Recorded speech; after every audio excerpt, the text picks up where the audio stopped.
To celebrate 3 years on YouTube and as a push to reach 1,000 subscribers, I've got 2 giveaways. The first giveaway is a commemorative plate from Franklin Mint of John Wayne, the Duke. And the second giveaway is a figure of Bebop from Teenage Mutant Ninja Turtles. To win any of these two, just put in any of my videos, put a comment with either hashtag the Duke or hashtag Bebop. The draw will be done once I've reached 1,000 subscribers, so good luck, and remember, I'm not old, I'm classic. Hello boys and girls, lads and lassies, and welcome back to another Let's Talk Geeky with myself, Colin and Windology. Hello! Hello! Hello! Right, so apart from Nil Point, what have you been up to? That's interesting. Apparently, the 3 Doctor Who specials titles have just been named, just been announced. Yeah, we've just seen the trailer now. Yeah, doing a bit of multitasking here. Yeah, I've no even paid any attention to it. I've seen there's been a lot of controversy with certain casts, but I'll not go too much into being right. Yeah. Well, we've got no Roman here, so we can talk about Doctor Who all we like. Yeah, that's true. Because I mean, he doesn't like talking about Doctor Who, so yeah, I know he just avoids it like the plague. Yeah. So he doesn't understand it. Yeah, I know. But, so here we go. He is doing some good cooking, though. He tweeted up from his. He's always constantly doing his food on Twitter, and it makes me hungry every time I see it. The steaks, the brisket, the ribs, the lot. Yeah, well, big congratulations to Roman's goddaughter, who's having her first communion today, I believe. Yes. So, yay! Congratulations. Yes. And save us some of that yummy looking food. Yeah, and there was a congratulations for Copa. Had a daughter. Yay! Congratulations, Copa. Yes. Yeah, he basically, I saw it in Roman's stream. I was hoping Roman was going to be here because I was going to actually chide him about had never seen Nosferatu. Wow, the original. As far as I'm aware, he's not seen the original or the remake. Oh, God. I haven't seen the remake, but I've definitely seen. I didn't know they've made a remake. There was one in the. There's a few. There was one in the 90s, 97. Other than a remake being okay, so any vampire movie ever made. No, this is the Nosferatu. This was a deliberate, It was a deliberate remake. It was the Nosferatu type vampire, so it was not the what we would class as the Count Dracula or Count Alucard. It was the pale, the fangs hanging away down, that almost bat-like Nosferatu. Hey, I just wondered something. Are Nordic vampires called Nosferatu? I'll get my coat. Where's Jim when you need him? Yes. Hello. So just been through saying hey, Peter. Hi, Keely. Thanks for joining us. Roll Tide, Keely. Ciao. Right. So. Hey, Gary, Retro Doc. We've got. Yeah. We've got Keely, we've got Peter, and we've got Retro Doc, and we've got Colin in the chat, and yourself, Win. I'm the only one that's not in the chat. Yeah, you're the only one. You're the only one that can do it from in here, because if I do it from in here, it looks like it's you posting and not me. And I have to remember that. You can actually, if you do it in the chat, you see if you click on my image at the chat, you can change it to you, I think. Can I? Aye, because if I click on that, no, it's not. Retro Doc is thrown down the gauntlet. This town's not big enough for 2 punsters. With. Oh no, I saw that one at Darren's, and I thought I didn't see the DW at first. I thought, hey, Darren. Oh, Beast, one of my favourite Highline kids stories, but it's not. It's a Doctor Who one, apparently. Yeah. Star Beast. Oh, what a name! That's a horrible name. I don't know. Well, the Star Beast is one of those. The Heinlein one is, as I say, it's one of his his young adult stories, and it's actually really interesting to turn a little bit on aliens and this sort of thing. But that's 2 words rather than 1 word. But no, I'm saying I was going to say these Doctor Who things. I mean, all these. I don't. Maybe I'm getting too old for this, but I'm sorry. I don't want to have to do homework for a trailer for something. I'm not really sure I'm going to watch it. Well, I know I'm not going to watch it, so I don't see the point. I've been the same for the last number of years.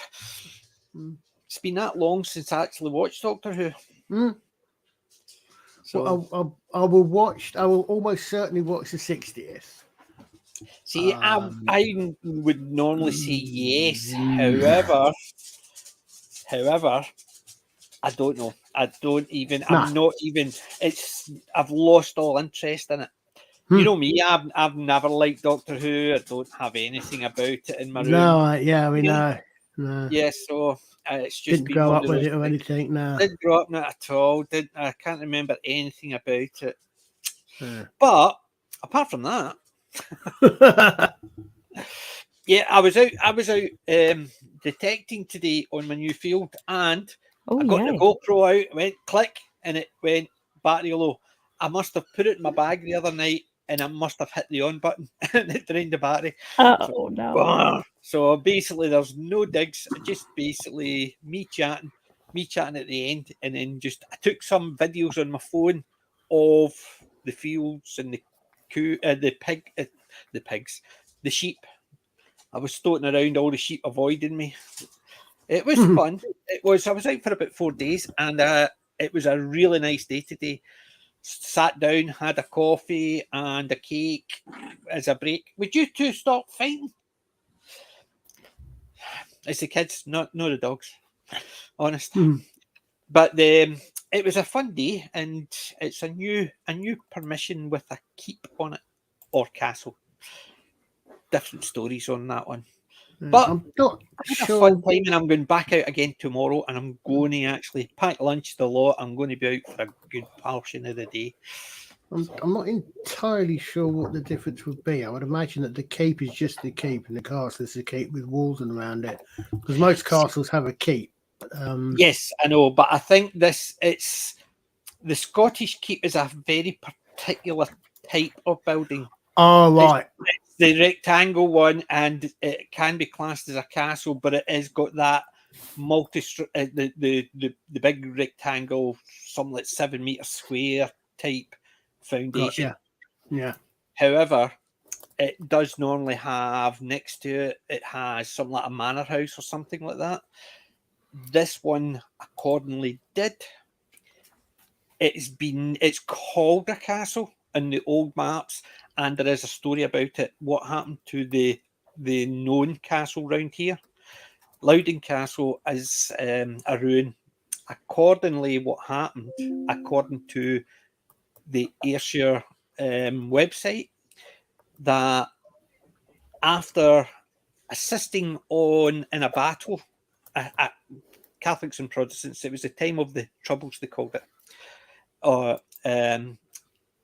The Earl of, I think it was Earl Campbell. I can't remember exactly. I think it was Earl Campbell. He basically assisted the Kennedys, or he attacked the Kennedys. No, he assisted the Kennedys in an attack, and in retribution, they attacked his castle, Loudon Castle, and killed his wife and his 9 children and burnt the castle. Oh my goodness. However, the castle was never burnt. What happened is, it is a ruin, but accordingly that happened 80 years ago, 1945.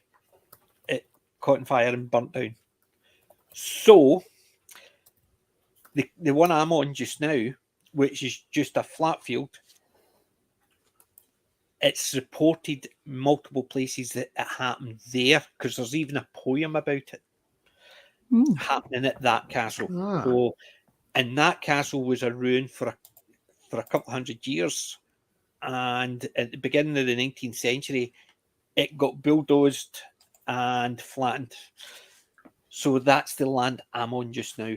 It has been detected before, but so far I've found metal again. More bits of iron. More big stonking bits of iron. Wow.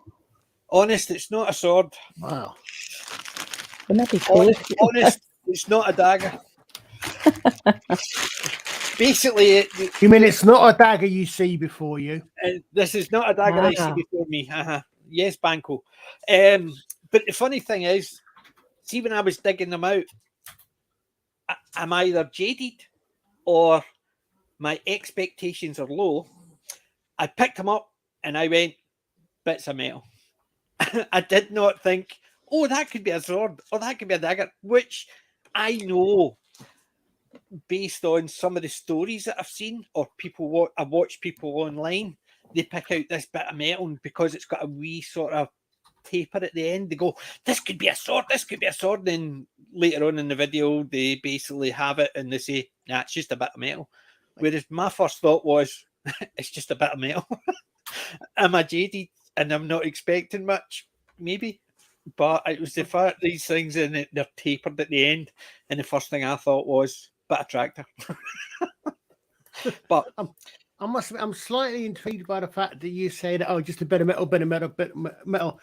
What did you expect to find in a metal detector? Sorry, I keep doing it. When I say bit of metal, I mean a bit of iron. Oh, yeah. Yeah, you made a... I get what you mean. It's just a bit of metal or something more than anything interesting. But yeah, okay, you're metal detected. Even in one of my videos, I've had to actually put down, I mean iron. When I'm talking about it's just a bit of metal, I mean it's a bit of iron, non-ferrous, and you can tell it. But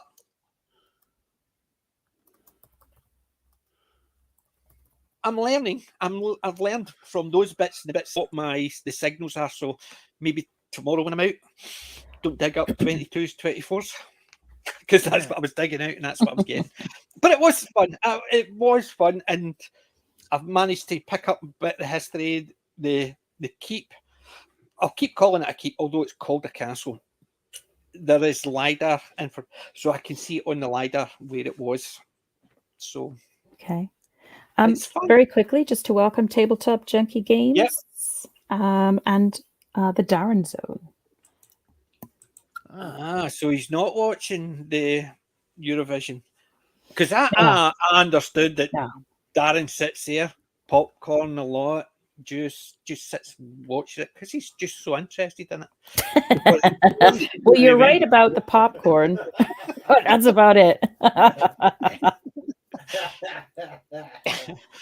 Yeah, well, he'll keep us up to date.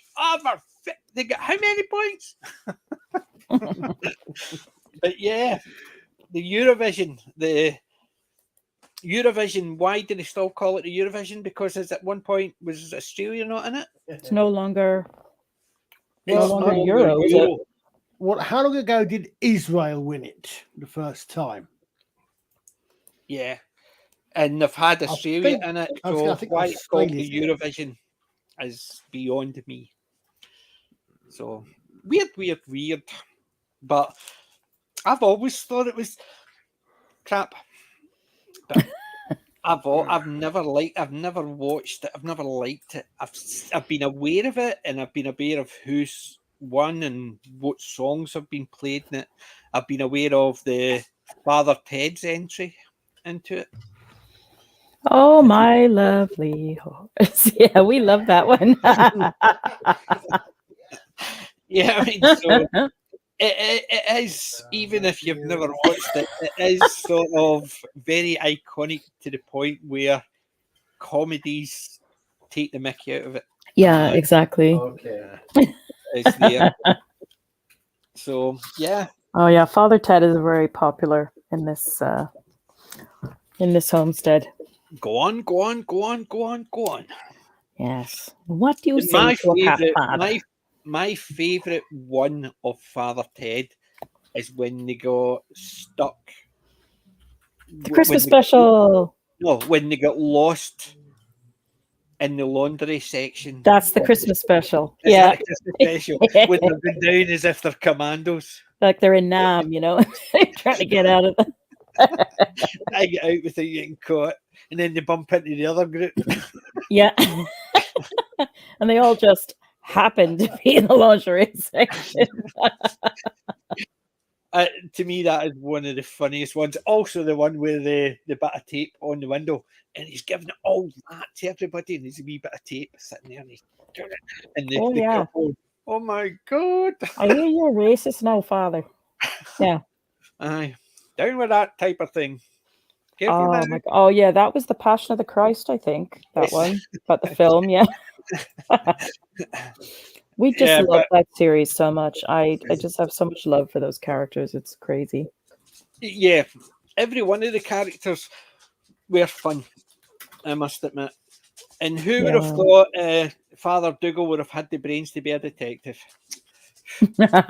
Really dig me. Do you know what I'm watching this again? Surprise, surprise, surprise. I'm watching The Detectives again. But I started off by digging out the discs. Would you two stop fighting? I think they're carrying on. They're just having fun, so yeah. But I keep shouting at them. I need to stop. But I was watching it. So there was watching. It was on the disc one was the special about how it all came about, and I can't even remember what I was talking about. They distracted me. They distracted me, and I can't even remember. I was in the middle of something. They distracted me, and I continued, and I completely forgot where I started. What was I talking about? Anybody remember? The Detectorists. I know the Detectorists, but there was something that led me to the Detectorists. What were we talking? Father Ted. Father Ted. Yeah. So, Mackenzie Crook, who wrote it, directed it, and starred in it, he was talking about how he got started. And he says he was a stand-up comedian for 10 years, which I didn't know about.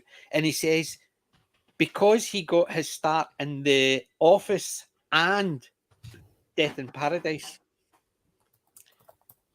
that's why he managed to get in to be accepted as the writer and director as well as starred in it. And he basically put it down to The Office and Death in Paradise. And I can't remember him being in Death in Paradise. So was he part of the writing team? Can anybody remember if Mackenzie Crook was in? If I had any idea who Mackenzie Crook was, I might be able the to big answer. tall skinny guy. He was in The Office. He's also in Pirates of the Caribbean films. No, yes, I remember that. I remember that. I think I'm getting confused with the actress who played the androgynous android in one of the many remakes of Terminator I never saw. Wasn't her name something like that? I don't know. That's him. Mackenzie there. Crook is a tremendously familiar face. If you saw him, you'd instantly know. I put him on screen. There he is. That's him there. Doesn't look familiar, but it does mean he wasn't in one of 12 years worth of. Well, let's look at IMDb. Just an incredibly talented writer and producer. Just The Detectorist is the minute we started watching it, and by the finish, we just instantly wanted to own it, and we just feel like it's a place you can just go and visit. Oh God, aye. Once in a while, and we'll go back and visit it again, and it's magic. It's pure magic. Yeah. It was the last. I don't know for sure, but I think it was the last thing that Dame Diana Rigg was in. Possibly, certainly, very very near the end of her career. I'm just looking at Mackenzie Crook. I keep on going to change it to Mackenzie Crook, but Mackenzie Crook, apart from The Detectorist, Wurzel Gummidge. I'm just looking to see if it was. I can't see Death in Paradise. Oh, that was all one thing. Can't I see it at all? Unless it was an earlier one. Let's see. I'm going back down. Mackenzie Davis, I think, was the lady's name I'm thinking of, according to Okay. IMDb. But I knew it was a Mackenzie, which is a name that sounds like it should be a surname rather than a first name. I remember he was in actually one I saw, Blake's Junction 7. Did you see that one? That was, What was that?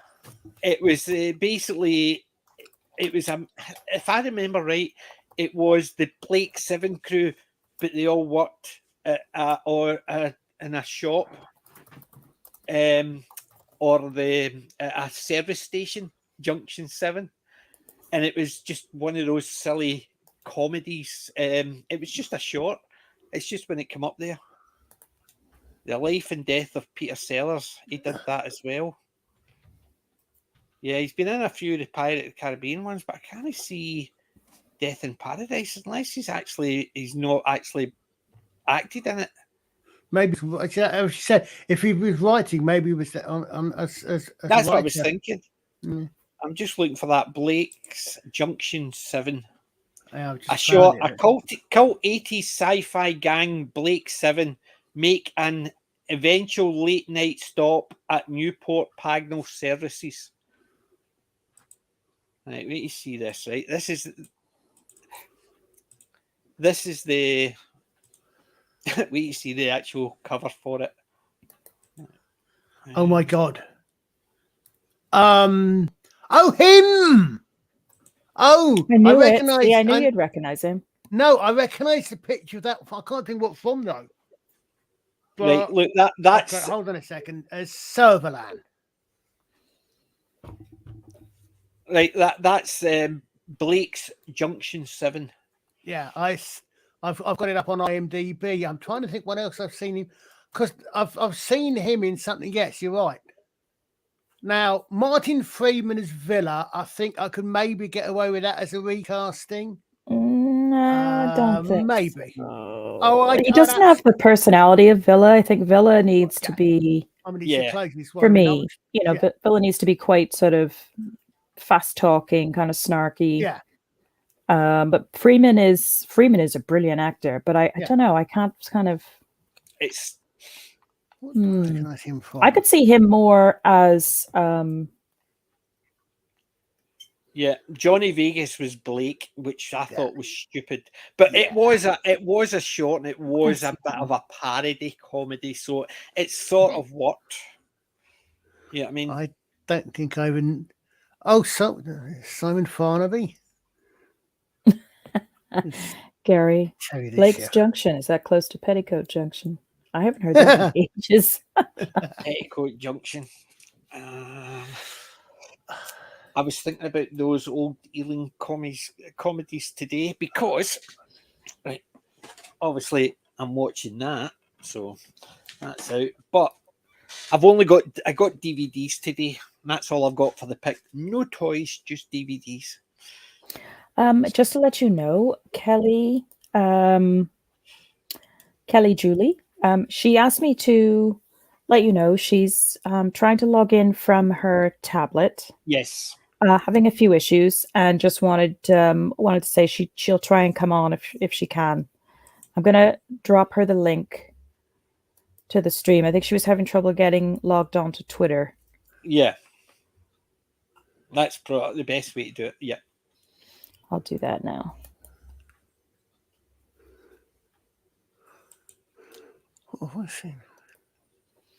What's that one? Summer Glow. That's where I recognise him from. The Almost Human series back in 2013. Who are we talking about? Mackenzie Crook. See, I remember him. I remember he was in The Office, but I remember him at Pirates of the Caribbean. He was the one that had the fork in his eye. Yeah, remember that's right. Well, I think of all the things he's in, I actually recognise about 5 of them, and I've seen 1 of them, maybe 2. Yeah. That I remember seeing. I'm wondering if I misheard when they were talking about how you get started. It wasn't Death in Paradise. It must have been Pirates of the Caribbean. But Why the hell I thought it was Oh, I Death didn't in make that note. Paradise? Maybe it was Hold on. because he was talking about some of the people he'd worked with. Maybe, and I know they worked in Death in Paradise. Maybe that's what it was. Speaking But- of Death in Paradise, we're actually going back and watching all of Chris Marshall's run because we really enjoyed him in Beyond Paradise. Mhm. And we had seen like one or two, but we hadn't actually watched his full run, I don't think. So that's been fun. That's been really enjoyable to get into. Yeah. Yeah, see, I did that same for Ben Miller. I went back and watched Ben Miller's Yeah. because I still, no matter what, I think he's the best of them all so far. Yeah. Well, yeah. I really like Chris Marshall, and I still feel like he would have been a good doctor. I know he seemed to be very Marmite with people. Some people absolutely hated the idea, and some people were okay with it. But having watched him in Death in Paradise now as well, I just think he would have been good. He would have been a specific kind of doctor, but I think he would have carved his niche, given the right time and circumstances and writing. Yeah, I So saw that's the. my opinion. This is the one that Peter's talking about there. I saw that at the clip. Come on, see this? See the way they've changed this? It's extra clicks. That's the one Peter's talking about, obviously taking the piss out of Adam and the Ants. Ant music. You know what I mean? Oops. Sorry, maybe did that in the wrong one. So I can't work out how I'm supposed to change. So Mackenzie plays Gary Tibbs or Adam Ant. So he does. So it looks completely different with the Adam Ant makeup on. So he does.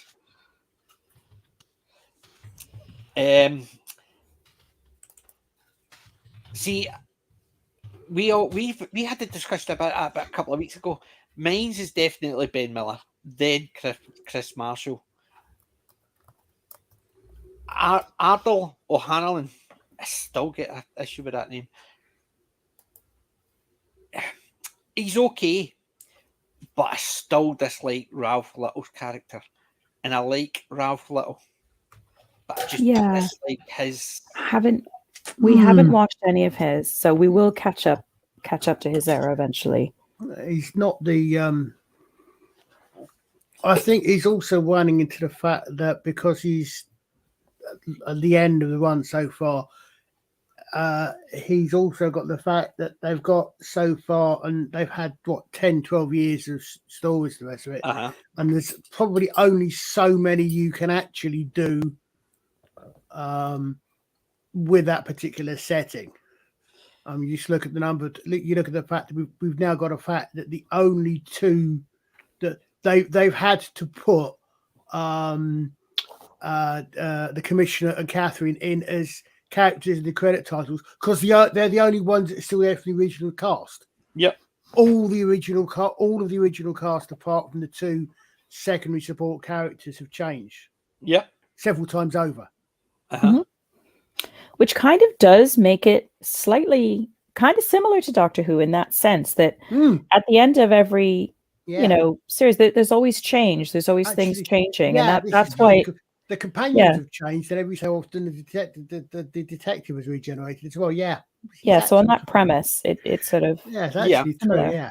But the problem is sometimes have really good characters you wish they would keep hold of, and sometimes they've got really annoying bad characters you wish they wouldn't. Yes, I think we all know who you're referring to, PJ. The best two characters I've liked in it were Fidel and JP. Obviously, the Danny's character was Danny and Ben Miller were my two favourites. Yeah. But from all the other characters, my two favourites have been Fidel and JP. Well, there's I can think of talking of characters that were probably designed to be the way they were. So you don't know fault to the rights or the actors concerned, but there's another character in there which has got a nice Doctor Who connection, if I'm correct from the actress was, except that she ended up as a head on a paving stone. Yes, she played the detective who, when Ben Miller was actually ill. Yeah, when he was on, Yeah, that was, that Loving Monsters, please. Loving Monsters, please don't actually remind us of that one. Oh dear. He still had a sex life of a head on a paving stone. Gary, would you get Gary Retrodoc? Would you get my comment if I said that the character should be played by John Nettles? I went there. Yeah. Yep. Hey, there she is. Yeah, I totally went there. Would Gary get that one? Thank you for joining us. We definitely will. To get your iPad working. She's got no sound. Yeah. I'm muted, but Julie, you made it. Yay. Phew, I've had a really long day. Oh, it sounds like it. A really long day. I treated myself to a sleep in this morning. Oh, and then woke up at 7:15 instead of 5:45. And that's a sleep in. I need to nothing. I had a really long day. Look at that. Hey, I've had that long a day. I've no even actually managed to clear up yet. That was from out metal detecting. I just noticed two fingers actually just covered in mud and all my nails. Oh gosh. Yikes. So I went to my mom's and we went grocery shopping together. And then I went to the Apple store to get a new everything. And I mean everything. I needed a new computer, as you can tell from the past few months, a new iPad, the iPad was a luxury, but I figured why not? I'm getting in everything else. Spoil yourself. A new phone and a new watch. Whoa. And so I walked in and I said to the guy, you're going to love me. I'm replacing everything. Pretty woman, not me, her. Right. So very, very, very nice man at the Sarasota. He must have been happy to see you. Apple store. I don't know if they work on commission. I hope they do, given all the agita I gave him. And unfortunately, they didn't have the laptop that I wanted because I wasn't going to spend the money for the high end. I wanted a lower end, but it's a model that they don't carry in the stores very much anymore. Okay. So they had to order it. But I was able to get the phone. I was able to get the iPad. I was able to get the watch. Unfortunately, as I was telling Wendy, I can't access Twitter on the phone and the iPad right now. Don't know why. We're working at it. But I could get Discord. Yeah, maybe Elon just doesn't like Twitter. Basically, it's just. I don't know. He doesn't like Apple, so he's just saying. I could get it on my my old machine. So anyway, I'm back on the regular computer, and I can't seem to pair my phone with my car. That's another bit. So I was there 3.5 hours. 3.5 hours? It took me 5 minutes. Well, I had to transfer all the data from the phone to the new phone and from the watch to the new watch and from the old iPad. Did you do that from within the store? Yeah, they did it in the store. Yeah, cool. Which is why, a friend of mine kept saying, oh, go to it's another electronics store here in the States called Best Buy that I'm sure Wendy knows. Yeah. But they don't do the transfer for you. They don't do anything for you except sell you the stuff. That's lame. And I wanted them. Yeah. I figured I'm paying this money. They're going to do everything for me. Yeah. See, the thing is, I've basically, anytime I've replaced anything, I've just went, click, and walked away and left it and just let it do it itself. But I usually back up my phone on my PC anyway, so I usually do the backup in the store. So it was backed up to the cloud, but we wanted to make sure that everything got transferred. So I did. And one of the things I love about Apple is that, I can text from my desktop. Yes, I had that. And I can FaceTime from my desktop because it's just this big universe. And I love it, which is why I wanted an Apple computer, but they don't have the lower end model in the store. And so I had to order it, and don't know when it's going to get here. And I'll have to do the transfer myself for that. As long as it's not an if it's going to get here. As long as it's a when. Yeah, well, speaking of ifs, I back in December, somebody in the UK sent me a Christmas card, and I still haven't received it. Oh, I know. Yeah. Lizzie sent me a Christmas card. I still haven't received it. I remember that. Yeah. Well, luckily, what you and I swapped has arrived. Yay. I know. I'm excited. So excited. Did you tell them we have picks of the week? Oh no, I haven't. I have not. That's what I was saying. All I mentioned was I've only got DVDs, no toys, because I had to look. I did see about 7 or 8 things I could have picked up, but I thought, nah. I did not get to the charity shop today. I'm very depressed. I only have 1 glass of wine left, so it's going to be a long afternoon. No, I'm lucky. I'm actually, as I said, I've only got a couple of bottles here. I've still got my Iron Brew. I've still got my Iron Brew. I've still got my Iron Brew. But I have actually got another wee bottle of Oasis as well, because I do like the occasional bottle of Oasis. So I've got 1 or 2 bottles of that as well. But it's not as if I like a lot of and luckily enough, I've got an Iron Brew on hand. Yeah. So I seem to actually be okay at the moment. PJ, no wine. The vital question we're all asking is, have you got any Iron Brew? None. All done. Oh dear. All done. I know. But it's terrible when I actually look around and I realise I've got more Iron Brew than I've got friends.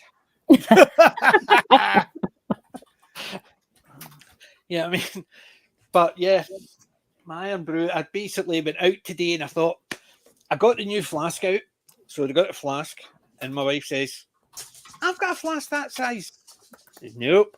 She says, I have. Why didn't you use it? I says, because it's got Del Monte's on it.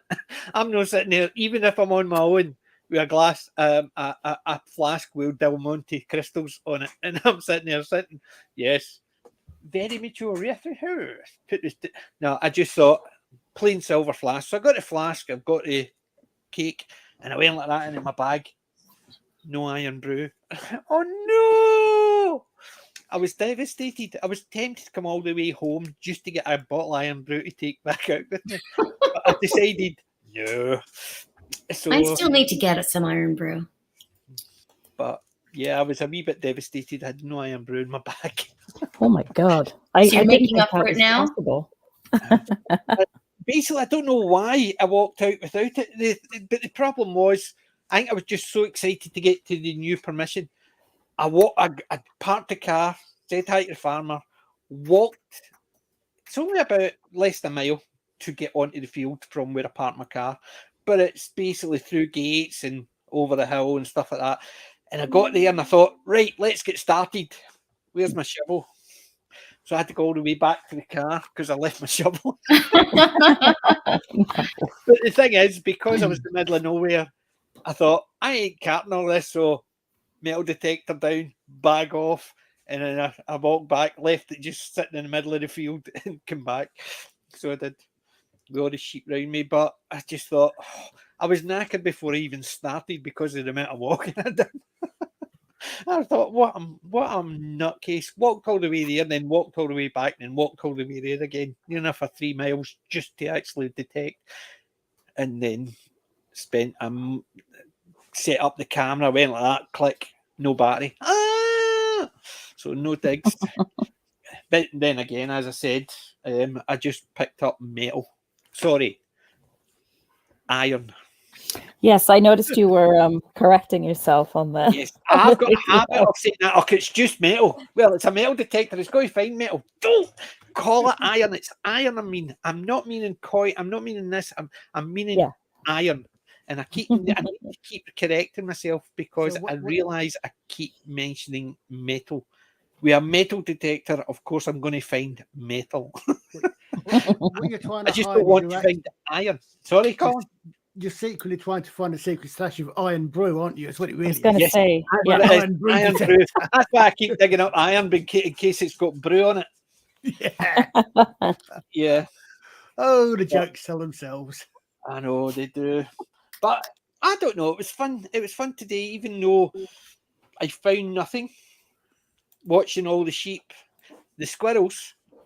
We family of 3 squirrels stoated across in front of us as well. The sheep just constantly looking round as if to say, "What are you doing?" Eh? And basically, one of them staring at me. Then I wondered why it's staring at me, and then I realised the lamb's behind me. So I moved out the way so the lamb and the sheep could actually. Well, they just basically. That would have been great. That would have been absolutely great to get on the GoPro. That stinks. Yeah. The battery went. Ours does the same. And what I find with the batteries, we don't have like a branded GoPro. We have like a Same like here. a Chinese knockoff type one, because we didn't know if we were going to use it a lot. So we thought, well, GoPros are like really dear. Yes. Well, I Um, keep on calling it a GoPro, but mine's is that one. That's mine's there. is it the Akaso? No, it's the Valve. The Victure. Okay. It's it does a decent job. It really does. Well, But the because we weren't sure camera. if we were gonna really be using it that much, we just got like a cheapy one and then thought, okay, we'll try it out, see if it's it's gonna be something we'll use. And it was really nice to have like on our walk the other day that we did. But like you said, it's a sound issue. There's no place to plug in a mic Yeah. or anything. Yeah, and then So I haven't assessed basically that. when I'm out and about, that's its harness for putting it in. And Yep, the that and looks the very Go, similar. on the GoPro, the mic is there, but if you notice the side of that, it's clear. There's no space, so there's no. Yeah. It muffles the sound. Yeah, but Which even is with ideal. It's basically it's watertight, and that is good because you don't want anything to get onto it. However, the big problem is yeah, we've got the same case. Yeah, and that's the problem. Even out of the case, the sound isn't really great. So it's more for just capturing the actual footage, and then you can just do your voiceover after or whatever. Yeah, that's what I'm going to do. But what I did was, the habit I had was the GoPro was there, the mic, the headphones, and the cable ran down, and it kept rubbing against it. So, and that's what was happening. It was muffling it because I had to muffle the rubbing, which was very loud because it was right against the case, and try to actually get. So that's why you would hear my voice. And then it would drop off because I had to muffle parts because it was too quick. So I get rid of my headphones. I've taken them off because if I'm out on my own, it doesn't matter if anybody hears beep, beep, beep, beep, beep. It's only me. So I did that. And then I thought, yes, now to try it. And I went like that. And there was no power. I switched on. It says low battery off. Bummer. Yeah. So, did it come with with 2 batteries? Because the one that we ordered, it's got 2. And I try to remember to charge both up, like if we're going to take it out. And the nice thing about that second one is at least you've got a little backup. So it might be worth looking and, get like a second one, keep it charged up. If it does, I don't know. I've never actually opened it because it basically plugs, it just charges there. Oh, right. Okay. Mine's a little physical. It might actually battery. have at the bottom of it, it might actually have a battery compartment there. I've never opened it. So, but no, that is it. That's all I got with a charger for plugging it into there. So, yeah. So, because like ours, we just have like 2 little batteries that come in a little rechargeable stand. And you plug that in separately and you charge the actual batteries up and then you put them in a bit like a camera. Ah, see, no, mine's doesn't have that option. Mine's is just a lot cheaper than yours. Well, ours is older. Ours is older now too. It's probably older tech. You've got the more modern. Well, I got mine 3 years ago when I was thinking about doing it for part of the channel. Mm. So I was looking for different ones, and I thought if I'm out and about, have the wee GoPro, I could just set it up, and if I'm doing anything, so I could just set it in a wee tripod. Hence the reason why I got it with that, so I could actually attach it to something and then point it to me and did it. And the camera is actually okay. It's really good. However, the muffled sound and all that, that's why it went back in the box for 3 years, because it was no good for anything. Yeah, and again, that's why we just got this one. You know, like the brand that we got now, I think, is a Casso, and it's decent. You know, it's decent for a starter type GoPro type camera, to see if you're going to use it. But I've got a little clip that lets you seat the camera in without having to be in that waterproof container, so you can pick up a little bit more sound, but it's crap sound. It's not very good. So I think I've got one. It is basically just. I actually do have it. It's literally the boxes here. Now you mentioned that. Where did I put it? I've lost it. I can't remember where I put it. It was there up until last week, and then I think I know where I put it. I put it under here. I filed it away. I know the feeling. I tidied up. So now you mentioned it. There might be batteries in there. There. Yeah, that's the one. Yep. Yeah. And it'll sit in the there. one I used to use because it's got the option for the screw, and I've got a wee stand for it. Yeah. It's not, it doesn't hold the camera in there like you wouldn't want to like it's just got to be trust clipped it 100%, but it just got like a little tiny lip there, and it just holds it in. So you don't have to always have it in that plastic case. So it has to go in that way. That's like it. That. Yeah. So that actually might be better. And then you will get a little bit better sound with that. Like I say, it's not great, but I just don't actually. I want to actually be. Do you know what this does? It's no good. It's upside down because the on-off button's at the top, so you have to actually make sure you're getting it so it's not blocking the buttons. Yeah, which I just did. So see you, Tabletop. Cheers, Tabletop. Thanks for coming. See you hopefully on Friday. Yes, Tabletop. Yep, we're looking forward to it. So now that's ideal. That's perfect. I've got now. I actually might have better sound. Take care, Tabletop. Thanks for jumping in. Yep. Cheers, and I'll catch you Friday. Yes, we are back to Castles and Crusades. I know. I'm so behind on watching those. I need to catch up. I need to catch up on my writing as well because I'm trying to write them up. But given that I can just listen back to what happened, I don't have to write notes up anymore. Yep. So where were we? I may well have been the one that told you. I know. I can't remember. I know we were. I know. I was talking about that, or that came up somewhere recently in a chat, and I couldn't remember what the name was. I know there was. That's what I thought it was. It's a fun story. I'm really enjoying it. Yeah. And it's funny because they obviously had to make up music for it. Yeah.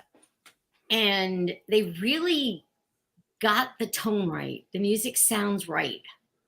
If the Beatles are going to appear in one of the specials or one of the season 14 ones, Big Finish probably should push that. Good point. Yeah, They'll probably have Sheridan Smith playing Scylla. He was good as Scylla. I saw that movie. She was very good. She was. I had to actually. My wife was saying at the end, the final bit, she said she sounds very like Scylla. I says no. The one at the end was actually Scylla. They started Sheridan Smith walking out, and then it faded to black and white, and she thought it was just a transition from colour to black and white to show how it was on TV. And I says, no, that was Scylla. But Sheridan Smith was that good that my wife couldn't actually tell where she finished and Scylla started. Because you never, I mean, there's so many biopics about singers. You know, for example, in Coal Miner's Daughter, I believe Sissy Spacek did her own singing. Yep. Yes, I think she did. But then the Sheridan movie Smith did hers. that Patsy Cline, Beverly D'Angelo did not do her own singing. Yep. That's when they're going to get somebody who actually either looks or can act like them but can't sing. And like Rami Malek. I don't think Sheridan he Smith. sang. I think they did have Freddie Mercury sing. I mean, I think they just had him singing to Queen songs. I don't remember Rami Malek actually singing. I don't think he did. I think they actually he sang, but they dubbed over. Yeah, because whereas Sheridan Smith didn't even actually, she didn't need to get it dubbed. Okay. She was singing. Well, that's what I'm saying. That's what Sissy Spacek did in Coal Miner's Daughter. She did all her own singing. Yeah. But considering she's meant to have sounded like Scylla, so normally they would actually dub it over because they would want, but she was actually singing and she was good enough that they didn't need to dub. Yeah, I really enjoyed that movie. I really did. Even I enjoyed it. I watched it. And it did, and the thing is, Scylla actually, obviously, she got to authorize anything that was happening on it, anything that was, because obviously it was before she passed away. And it doesn't paint her in the best light, and she still was okay with it. Well, that's fair of her. It was because she was aware that her husband, Bobby, who obviously the two of them adored each other, he became her manager, but he was a singer, and it showed how she effectively, her personality overrode his and didn't want, and basically drove him away from being a singer to be her support. And it showed that, and she basically didn't hide the fact that her dominant personality basically stopped him from doing the singing and being her support, which I thought was quite good, considering she could have actually played that down that he wanted to do it, but she didn't want to do that. She wanted to say that he did it because he loved her and her personality just wanted him not to be in the same field and be as successful as she could be. She wanted him to be her support, to make sure she was the best that she could be. So she was quite selfish in that respect, and she admitted it by allowing them to actually portray it that way. And I thought that was really good in that respect. It didn't put always a great person all the way through. It was obviously there was very selfishness in her. It also shows that she's willing to show that he's a very secure man. Yeah. But I mean, they were together right up until he passed, and she was devastated once he passed, and basically it did hit her hard because it wasn't just a case of he was just there and he did everything for her at anything he wanted.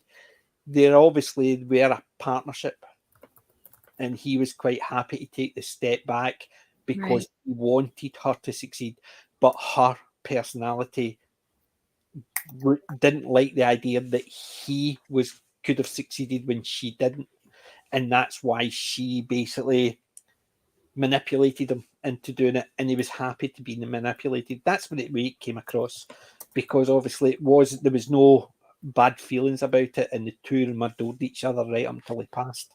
And she still, you could see anytime somebody mentioned it, she was still devastated that he was no longer there.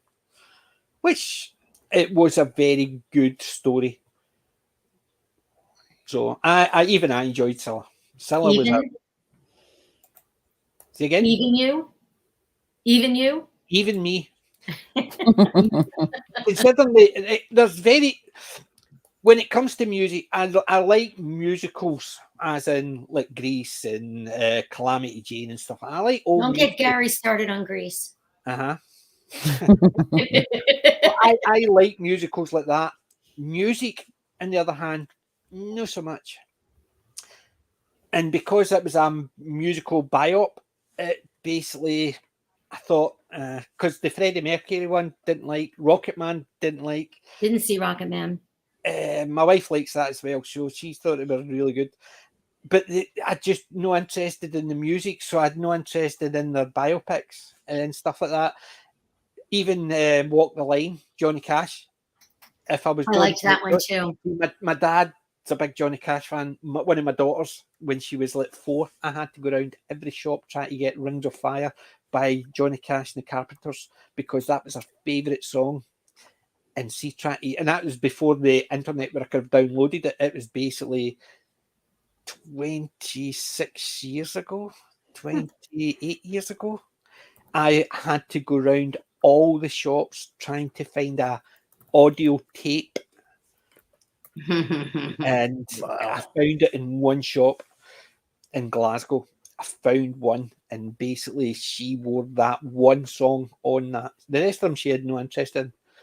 One song, Johnny Cash, Ring of Fire. My dad used to sing it. Do you know the story behind that? No, my dad would have basically, as I said, didn't care. It was written by June Carter Cash because before she was Cash. Because she at least was married, and I'm not sure if Johnny Cash. But they were both married. It was about her and Johnny's relationship before they got married, when they were both married to other people. Mm-hmm. Basically, I thought it was just actually had a curry. Well, do you know there's I mean, I didn't know. My sister years ago told me the story behind what's her name? I forget the actress that was in The Bodyguard. Sorry, the singer that was in The Bodyguard. My brain's completely switched off. The one with Kevin Costner and Adele. It wasn't Adele. No, it wasn't. Whitney Houston. Whitney Houston. She comes out that one. See, music reference, and I got it. I know. But the thing is, when she does that, her biggest hit, I think her biggest hit was "I Will Always Love You," which in fact was written by someone else. Dolly Parton. I was going to say by the biggest trio in country and western, Dolly Parton. Oh God! I know. But the thing is that Dolly Parton. There was actually a story where Dolly Parton wrote that. Dolly Parton actually wrote that for Porter Wagoner. Right. Because she got her first big break on Porter Wagoner's show, and she became so big, she felt she had to move on, and she wrote "I Will Always Love You" as a love letter stroke apology stroke explanation to Porter Wagoner for the fact that she felt she had to move out from under his shadow. So there's a story behind that one as well. Absolutely nothing to do with her and Burt Reynolds in a whorehouse in Texas. Nothing to do with that whatsoever. But then again, she wasn't working 9 to 5 when she wrote it. No. The thing is, she actually did that. That was actually the theme tune to Best Little Whorehouse in Texas, if I remember right. That was a fun movie. Yeah, with her and Burt Reynolds, and she was that one. Mm-hmm. It was like 9 to 5. Yeah, that I must admit is Gary just ugh. See, I keep on going to say Maureen Lipman because the one that was in 95 always reminds me of Maureen Lipman, the American actress. Lily Tomlin. Lily Tomlin always reminds me of Maureen Lipman for some reason. I think Lily Tomlin. I think I remember vaguely I'm not sure why I remember this. There was a TV series spin-off, and I've got a feeling that the actress that played Dolly Parton's character was actually Dolly Parton's sister. That I did not know. I think I didn't know that, but I think that you're right. There was a spin-off about it, a TV series, but I'd never seen it. I'd heard about it, but I didn't even know who was in it. Yeah, I never saw it. I love the movie, but never saw the TV show. Then again, we can't be thinking the same film because there were no strong women before 2015. So, unless you're Jennifer Lawrence. Well, yes, unless you're Jennifer Lawrence, of course. Who played all three? Who played all three of the main leads? It was Jennifer Lawrence who actually attacked that castle. I'm metal detecting on. So, Jennifer Lawrence led the resistance against the Romans in 79 AD. Didn't she also play Ripley in Alien? In all fairness, Jennifer Lawrence wasn't always her name. she was known as Boudica at one point. You just said that. I think this. So annoying. Yeah, it could have been worse. She probably was Cleopatra as well. No, Cleopatra was black. We know this. Melanin level. So yeah, exactly. Oh, did you?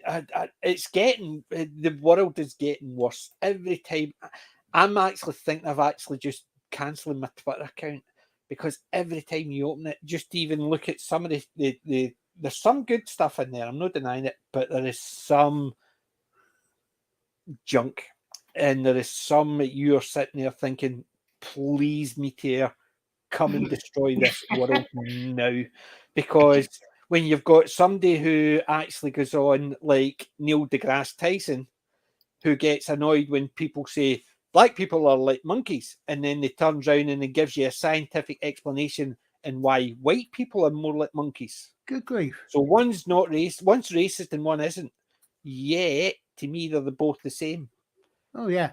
Yeah, I was but right. He basically, and that's when then you've got some people who are saying about how the royal balcony, and I'm not a royalist nowadays. I was when the Queen was around. Nowadays, don't care. I think someone came too white, and then she's also saying that in Britain they should be teaching about slavery. Yeah, if they're going to teach about slavery, they teach about Britain ending it. Yep. But they don't. Yeah. They want to actually teach how bad white people are. No, of course they don't want to teach that. No. Yeah, I think Maya Tushi came up with the phrase. I think said, "I'm not a royalist. I'm a monarchist." Mm. I think he's one that came up with that one. It was quite. I'm a queenist. Somebody, I heard somebody saying I was a queenist, and I thought, yeah, quite what, because if I thought you went into music. Eh? QE2 is music. Yeah. Saying nothing to that one.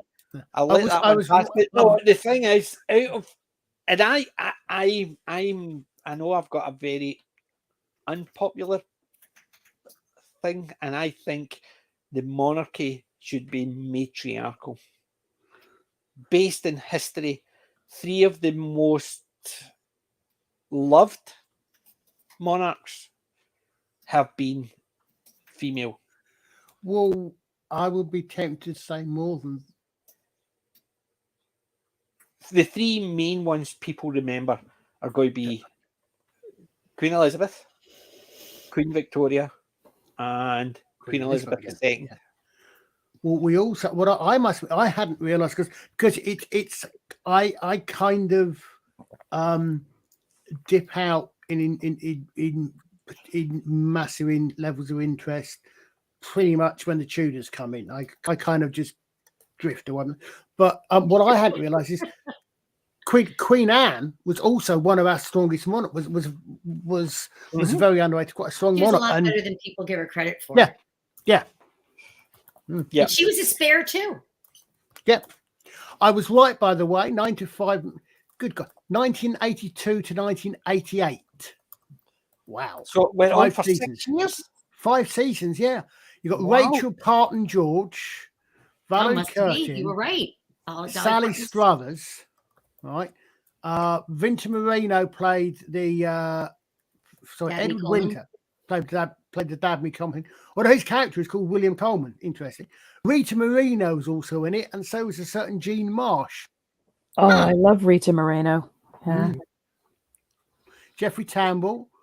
Oh, yeah. There's quite a few names in that faces I actually recognise. But I said I very vaguely remembered it. That she does look quite like. I never saw it. Well.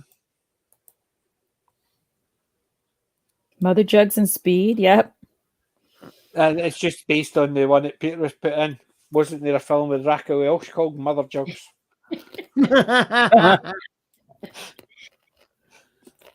Haven't seen that one, I must admit.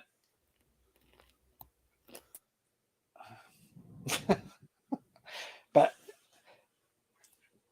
do you know what movie I've been looking? I actually picked up a couple of movies which I was quite happy with. Do you remember the Hudson Hawk? Yes. Bruce Willis. It's familiar. I remember Hudson Hawk. I remember that name. That's the one where basically when they're going to plan to do something, and instead of saying, right, synchronize your watches, they would sing. So they would pick a tune which lasted like 3 minutes 40 seconds, and the two of them would start off singing, and they would go around like planting their demolition charges, and then meet up at the end of the song. So that was the gimmick of the movie. These two guys basically time things. They would do it. Bruce, but I actually quite enjoyed it, and I saw a review of it, and somebody was basically panning at how bad it was as a movie, and I'm sitting there thinking, I actually thought it was really fun because it didn't take itself seriously, and see the guy it was in Miami Vice, no Miami Vice, CSI Miami. Remember, kept taking Horatio or whatever his name kept taking his glasses off. He played Kit Kat in it. He played a dumb assassin who kept pretending to be statues and stuff like that. He was called Kit Kat. David Caruso, the man who walked off the set of NYPD Blue into what he thought was going to be a glittering career and disappeared for 10 years. Yes. Oh, I remember him. Yeah. He was going on great stardom in the movies. Yeah. Yeah, all I remember is CSI in Miami. He kept taking his glasses off and putting it in his mouth. And what I didn't realise till later actually is that one of his earlier roles was as the leader of the Irish gangs in Hill Street Blues. Could have been, and it would have probably been around about the same time he starred in. He had the part in Hudson Hawk. He played He played one of the bad guys, the assassination group, and he always dressed or painted as if he was a statue. So he would be like, there would be something, and you would see him turning around. It was called Kit Kat. It was just weird, but it was fun. And now I want to go back and watch. Now I want to go back and see if I've got Hill Street Blues anywhere to go and rewatch that as well. See, Hill Street Blues, I used to like the early stuff. Later on, it just got a wee bit too much. But I did like the two cops, the two beat cops, the tubbier guy with the blonde curly hair and the black guy. Yeah, another one you mean, Michael and oh god, my brain's completely switched off. I know the ones you mean. Charles Haig, Renko, Helen Renko. Yes, Helen Renko. Helen Renko. I like his name was there, and as soon as you said Helen Renko, it basically disappeared. He had the hat, the tash, he always looked like Tramp. Not Toy in Black. The guy that I know the one you mean. His partner, who I believe. No. This was the one that was always on his Todd. He always did the undercover stuff. Oh, Belka, Mick Belka. Yeah, that's what I said. Yes. He just died. Stop biting people. Yeah, Mick. I did hear that. Yeah, Richard Belzer just died. Yeah. No, not Richard Belzer. Belka. I don't know that. I know which one you mean. He was like the slightly unstable one, wasn't he? He was like the he was almost like undercover all the time. He was always half Mick Belka. Mick Belka. That he was my favourite character, but I liked the two detectives, the colour guy, and it wasn't his keen on them, but Belka and I liked those two. Those two were a good, because it was almost a case of they used to slag each other about stupid things, and you could see that's the type of thing people who spent a lot of time would do. It felt more natural. The stupid the arguments to be getting on an argument over donuts. Literally in an argument over donuts, and people would be looking at them. The thing with that is unimportant, but it's things that two guys who got on so well with, they have got. You think about it, they may not have even been in the series, because the pilot movie ends with them shot in an apartment building. If you remember, it's with Helen Renko bleeding out on the floor. Which is why for most of the first series, Renko in particular doesn't go back on the beat. Excellent storyline. he goes back when he's in Plunkett, and he does not go back on the beat for a long time because he is stressed out from being shot. Yep. I know I think he actually directed Charles Hayden. I think he's a director as well. I think he directed quite a few episodes as well. Oh, don't talk about multiplicity. Oh my God! That was an absolute crap show. I've got Never seen it. And I had never even realized he was in that. Peter mentioned it in the chat, and I looked it up, and I was like, yeah, that one passed me by. Looks like it was probably a good thing. Oh God!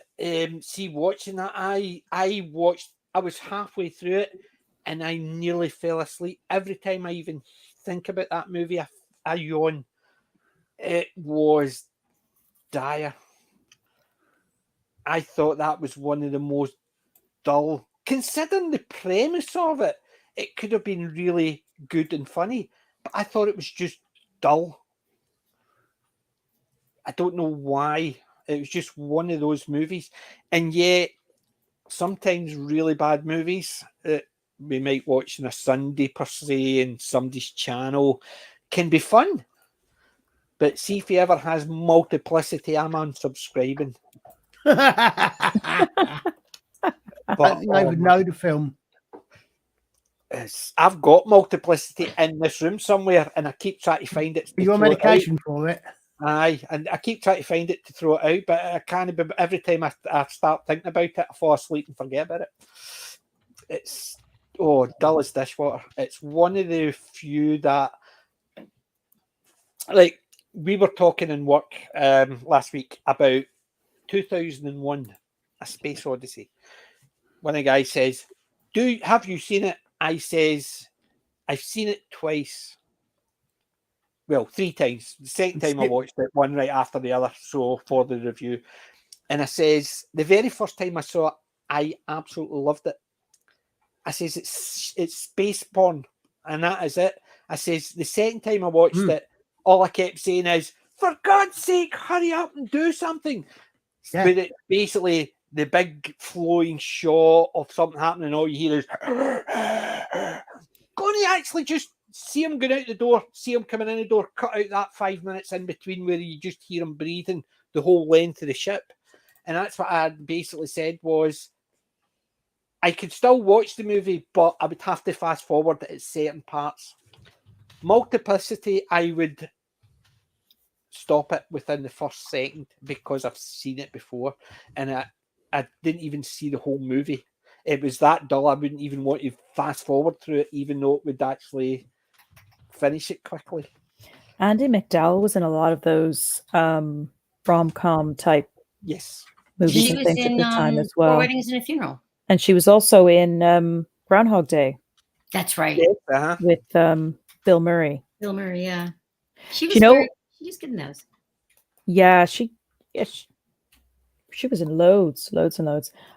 Speaking of Bill Murray, I had a really funny I don't know why, don't ask me why. It just started out as an earworm this morning. But you know, the sort of classic lounge tune called Dankeschön.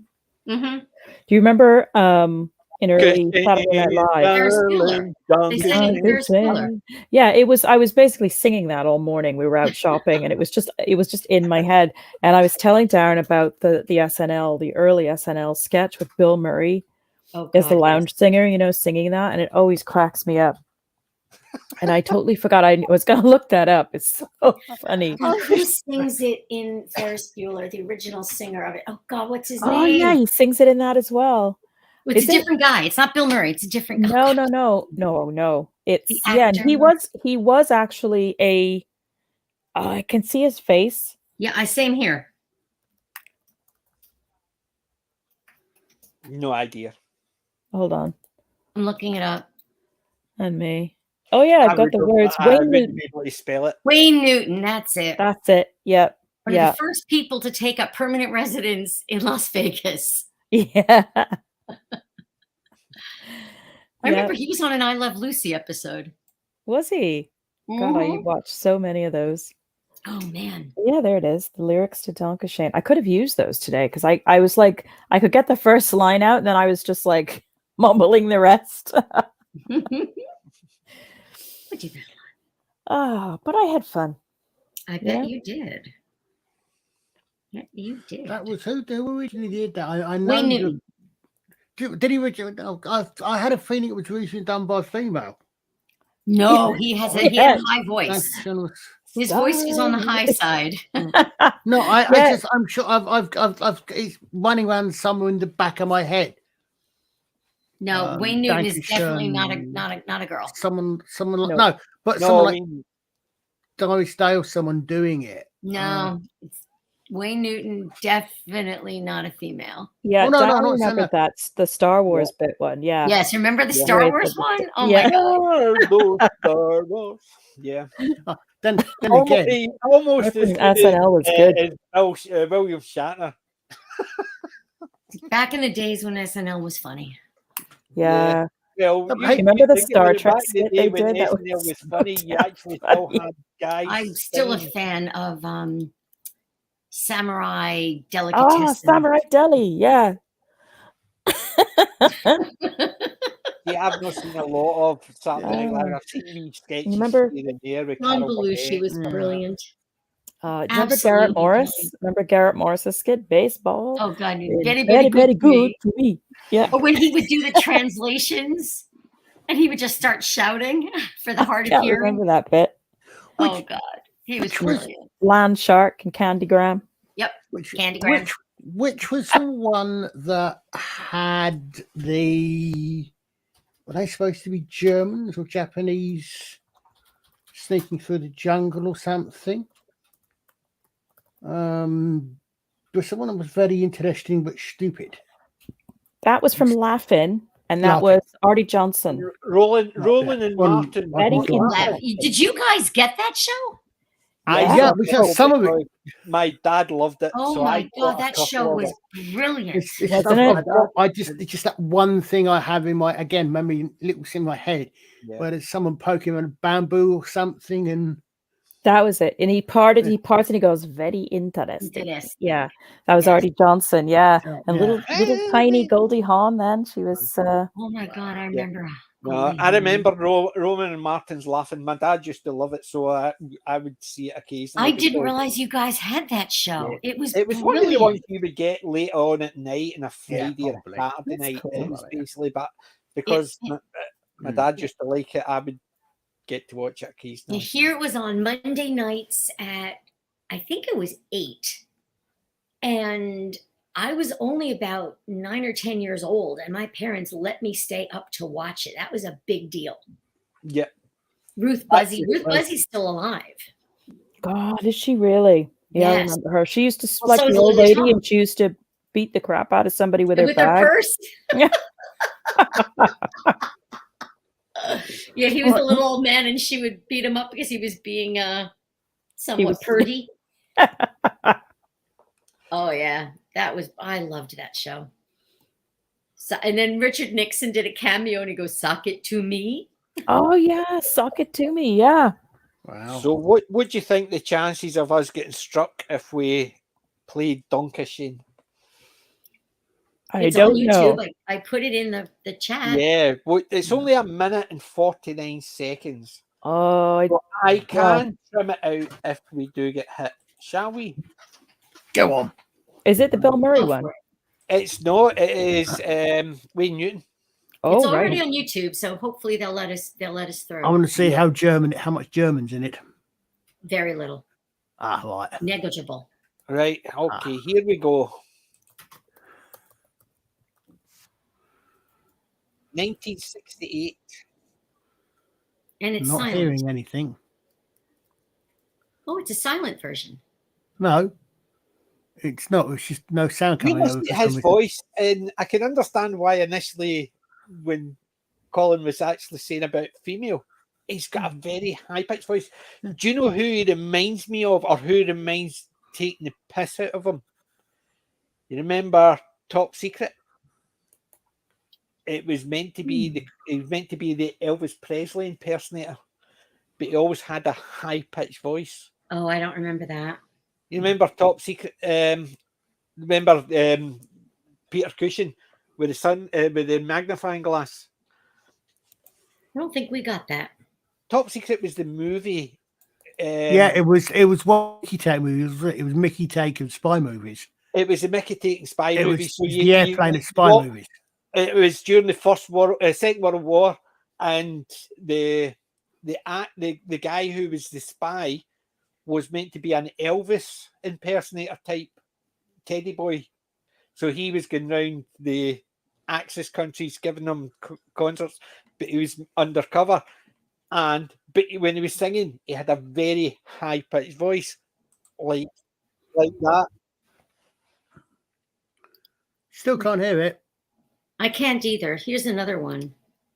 When I could hear it, I clicked on that. The link was working. It's just share's not working. Do you know something? Looking at and sounded like, listen to the sound when we can't hear the sound. You can't? No, not at all. Basically, it's actually, the sound is actually ticked. Hold on. Let's see if I can actually reshare that. Share screen, share audio. So the audio sharing. It's not. Right, let's try again. Can you hear it? No. Can you hear it? No. It's basically as far as the system is showing, because when you share it, there's a tick box. Yeah. Which says share tab audio. Right, let's try it this way, a different way. When you try it that way. Right, can you hear it now? Hold on. Yeah. Can you hear it now? Yes. It's the way they do the windows. Remember I said how they've changed. There's 3 tabs when you're sharing. It used to be a share and then you would share the video, the window.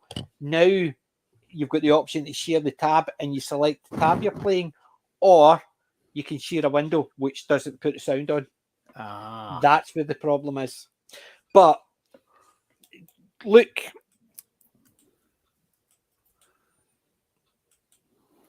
We need a real baby face. Is it me, or does he look like a young David Hasselhoff? Actually, I was thinking it looks more female. So in 1968, with the high-pitched voice and the very female-looking features. That's also not how you spell Schön, but might be how he's pronouncing it. Right, but let's go. Let's look at the features. There it is. Yeah. I want to thank you for walks down Lover's Lane. Yeah, I can see look at when it looks, it zooms right in. Letters in the twilight. Instead of the teddy boy, you imagine longer hair. Could pass very easily as a female. Yeah. No, I that's not. I'm not. I just when you said the song in the first place, for some reason I thought someone like Doris Day had done a version of it, but maybe she did. But no. Maybe, yeah. But the thing is, it's one of those. It's quite a popular song, and Yours and my head, that was my Duncan Shane. Darling Duncan Shane, I want to thank you for seeing me again. It's time so we go on our separate ways. Still memory stays always. My heart says Duncan Shane, Duncan Shane, darling Duncan Shane. I want to thank you for seeing me again. Oh, we go our separate ways. Still memory stays always. My heart says Duncan Shane, Duncan Shane. I'll be the same. Duncan Shane.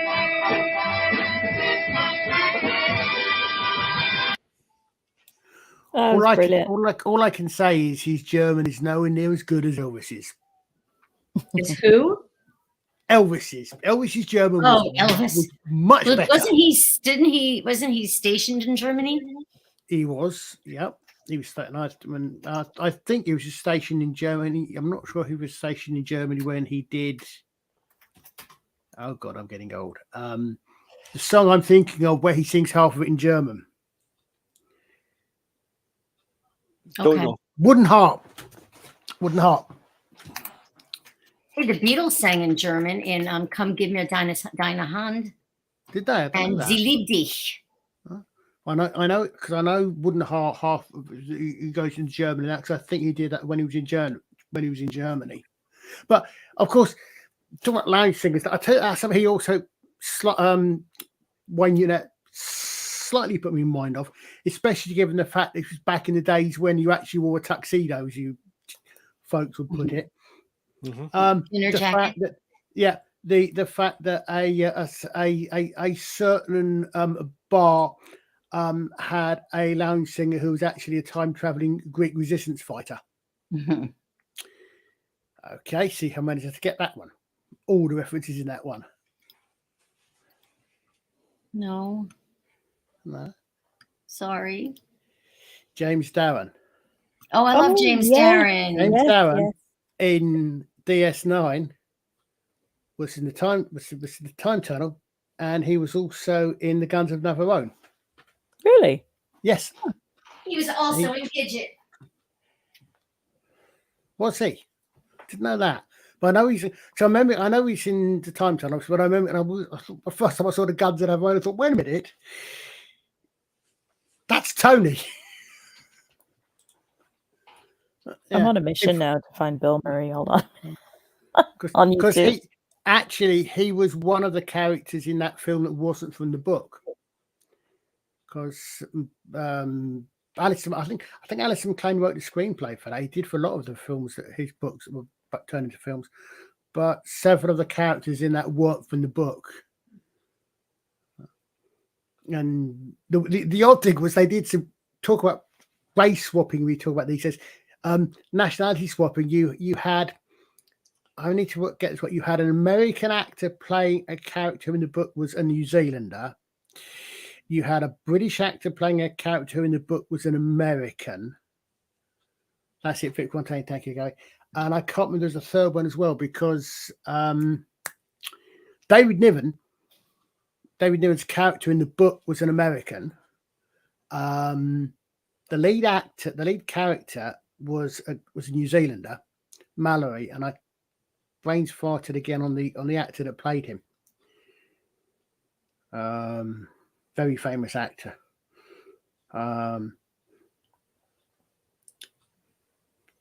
Stanley Baker. I think Stanley Baker was also in that, but his character wasn't book either. And yeah, I think his character. No, I think his character was. I think he was another one that was nationality swapped. But one of my favourite war movies, The Guns of Navarone. I have not seen that. Oh, it's The Guns of Navarone is a superb movie. Yeah, I love the movie. I love the music to that as well. This is a legend of the Guns. Vic Fontaine, that's the man. Yeah, that is the one from Top Secret. Vic Fontaine. Saying that I'm currently replaying Fallout 3. And there's a DLC for that set in Alaska. And it's called The Guns of Anchorage. And oh my God, if you've ever seen or read The Guns of Navarone, yes, it is. Your mission is to go up and spike these 3 big guns that the Chinese are using to shell Anchorage. But doing that, I was replaying it a couple of 3 days ago for someone. And Gregory Peck, thank you, Gary. Yes. Gregory Peck, the lead. Yeah, let's say. Yeah, his character in the book was because 2 or 3 matches survived. I think that is also the only time Alice MacLean wrote a sequel to the book. He False 10 from Navarone. He also, I think it's the 3rd movie, which I don't think there was a book. The Guns of Navarone. there's Guns and Navarone, Force 10 from Navarone a while later on. And I just I think there was a third film, but there were only 2 books because every other book Alistair MacLean wrote was one off, no repeating characters or anything. So if Vic Fontaine, I know who Vic Fontaine is now, the DS singer, the DS9 lounge singer. Yeah, but who was Top Secret? What was the character that I thought it was something like Vic Fontaine or Rick? Maybe it was Rick something. Was Top Secret the one that had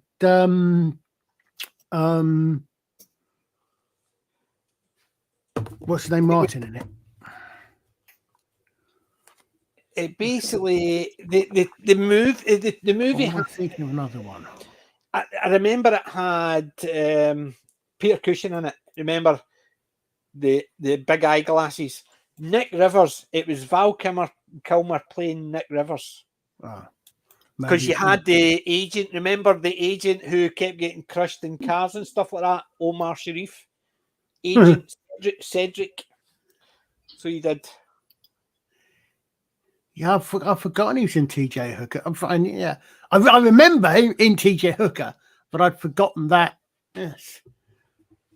The time TJ Hooker. James Darren. So I should have said it. So I should have got I can't remember him in that. Time Tunnel, I remember. A time-traveling Greek resistance police officer, I should have said. Yeah, Time Tunnel, yes. Yeah. I remember him in that. Basically played, was it Paul? Or Tony. He was Tony. Tony, is he? Yeah. Aye. Because he always had these polo necks. Yeah. Yeah. Because he's the one who started it by jumping into the time tunnel in 20th century kit, whereas when they found him, Doug dressed appropriately for 1912 and went back. Do you know I told you about the premise of Time Tunnel, why they decided to make something from Time Tunnel about time traveling? Well, I know it was an Urban Allen production, which meant he could recycle half his movies. No, it was not just to recycle half his movies. It was a cost-saving thing. Oh, right. Well, yeah. They built it so they could use all the old big movie old movies, so they could have set in ancient Rome, and they could show all the bits from old movies. Yeah. A vast expanse of and that's what it was. It was a cost-saving thing.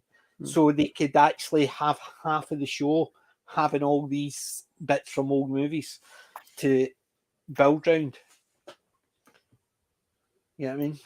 So even back then they were thinking, how can we save money by rehashing old stuff? I actually got several years ago now, down on the Spacebook, used to do a quiz. And he had a rabbi and Noel were team captains, and I was on a couple of 3 times. And one of the ones he did was he had blurred out pictures. You had to guess what they were, and I think I got 3 of them. But by taking my glass off and blurring, because one of them was the time tunnel control room. One of them was the good thing is with those quizzes, I'm actually normally okay because everything's blurry anyway. So yeah. Oh my God. I just had a look at Twitter and I saw that Human Centipede was trending and I was like, no.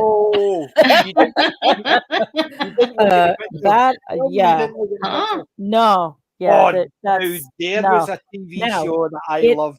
It's linked to the Human Centipede hashtag is linked to Eurovision, and I dare you to have a look. No. There's 2 things that I don't want to know about. I definitely don't want to see them merged. Yeah, no. But I had to look because I was like, why on earth is the human centipede trending? And it's something to do with a Eurovision act. And I was just like, right. Yeah, well, you got a load of weirdos and deviants, and you wonder why they're basically. Well, that's just the Eurovision. Yeah, I know. Now, I loved Land of the Giants. Mm. That was fun. Yeah. And Lee Merriweather in the Tunnel 2. Didn't know that. Yep. She was the Been a while female since I've sister. watched it. She's the female who's always in the white coat and the bun. She's the one. She's the one that's not so secretly in love with the one Doug. with the bun in the oven. She's the one with the bun in the hair. Exactly. Yes. Although bun in the oven, she was not so secretly in love with Doug. So at some point, if they ever got back, there might have been buns in the oven in her future Or her past. or a past for that matter. Exactly. Yes. I mean. Yeah. But yeah, weird.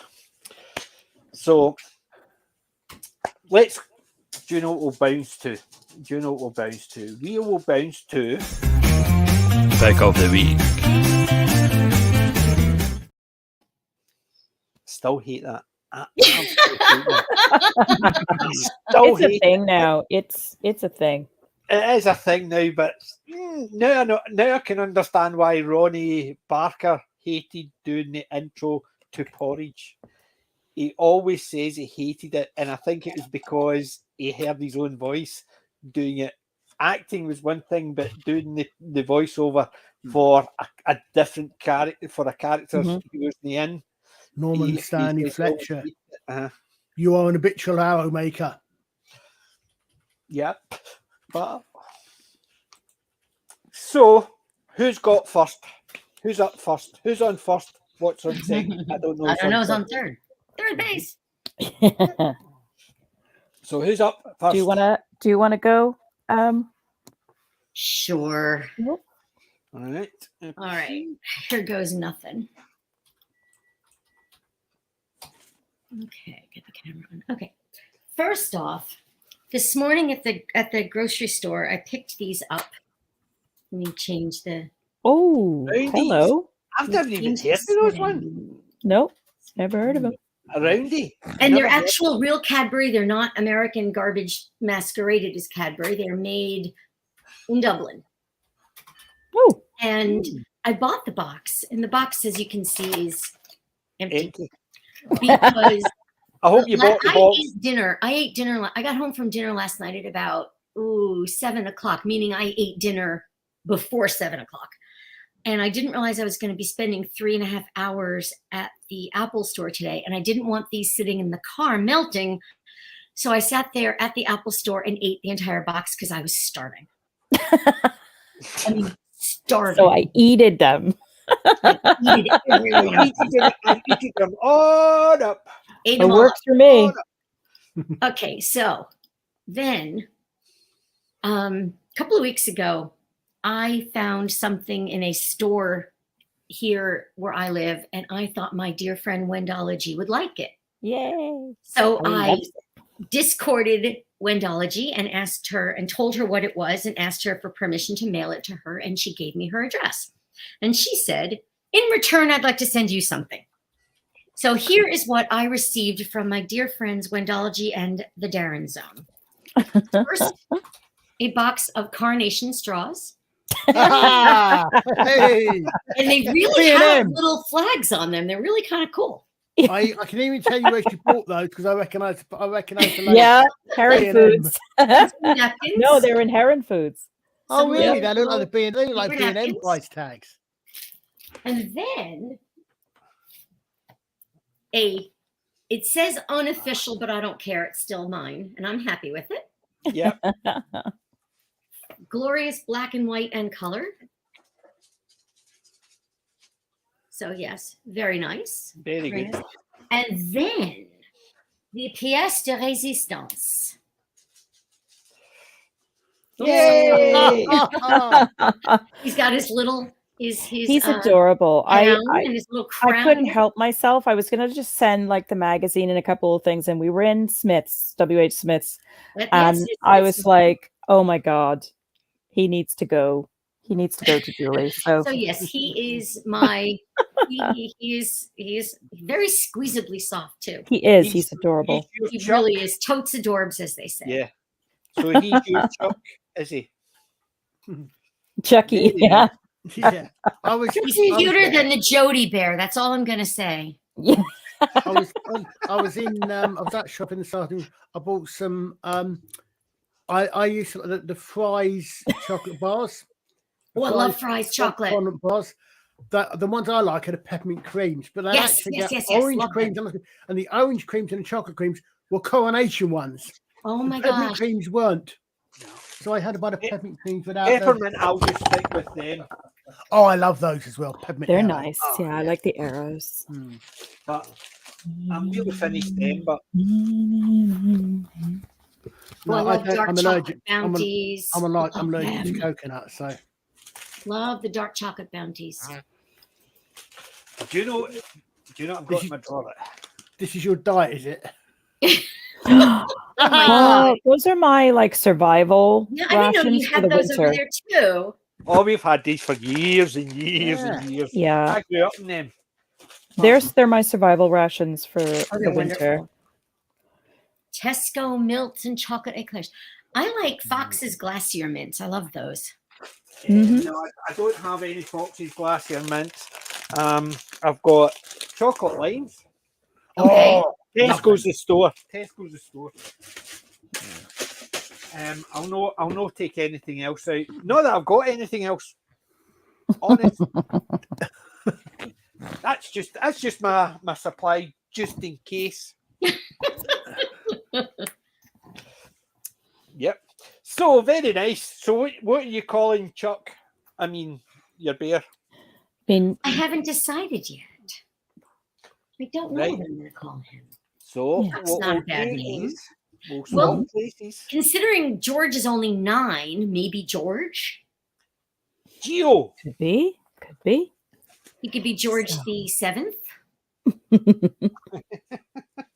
Right, Wendy, have you got stuff to show? I have one amazing thing that Julie sent me, and she knows me already so well. You had me at vampires. I was funny enough, I was thinking of putting it arg. Very nice. Look it. Oh, Bella Lugosi front and centre. Yes. Oh, absolutely. And speaking of Bella Lugosi, Wow. Now there's a picture and a half. they've The done a greatest lovely job vampire with of, this. of all. Yep. Yeah, they have done a lovely job with this. It's I'm so glad it's you liked it. I do. Thank you so much. It's really nicely laid out. It's got some. I was reading a story out of an article in here the other day about what was her name? God, she was some Countess Elizabeth Bathory. I'm gonna murder this pronunciation. Dracula. Yeah, God. Bathory. Yes, Look at Wow. See it like a major serial killer. she was She was a nasty piece of work. that. But was that's that- okay. Well, That- Wendy, I've only got one thing to say. Hold on. Where's Nosferatu? I know. He's in the office. Hammer movie didn't do Elizabeth Bathory any justice whatsoever. Mm. There's a little piece in this Life magazine about her, and I was reading it, and I was like, "Wow." She was But superb. Yeah. So that was awesome. Yeah, I'm loving that. I still have to finish reading the articles in it. And Julie, if there's any other, I noticed today, when we were shopping, there's some other beautiful looking commemorative magazines around. So I see them all the time. for We the don't have them coronation, here for some strange reason, even though they do talk all of the supermarket tabloids spend all their time talking about how Catherine is expecting twins. Yeah. Every time you turn around, I mean, she's been expecting twins since her wedding day. I'll say Spare. she got Oh already, God, Peter Harrington's got it. Spare bear. Because he is kind of a ginger. He is, yeah, spare bear. Peter, that is brilliant. There it is. Spare bear works. Spare bear works.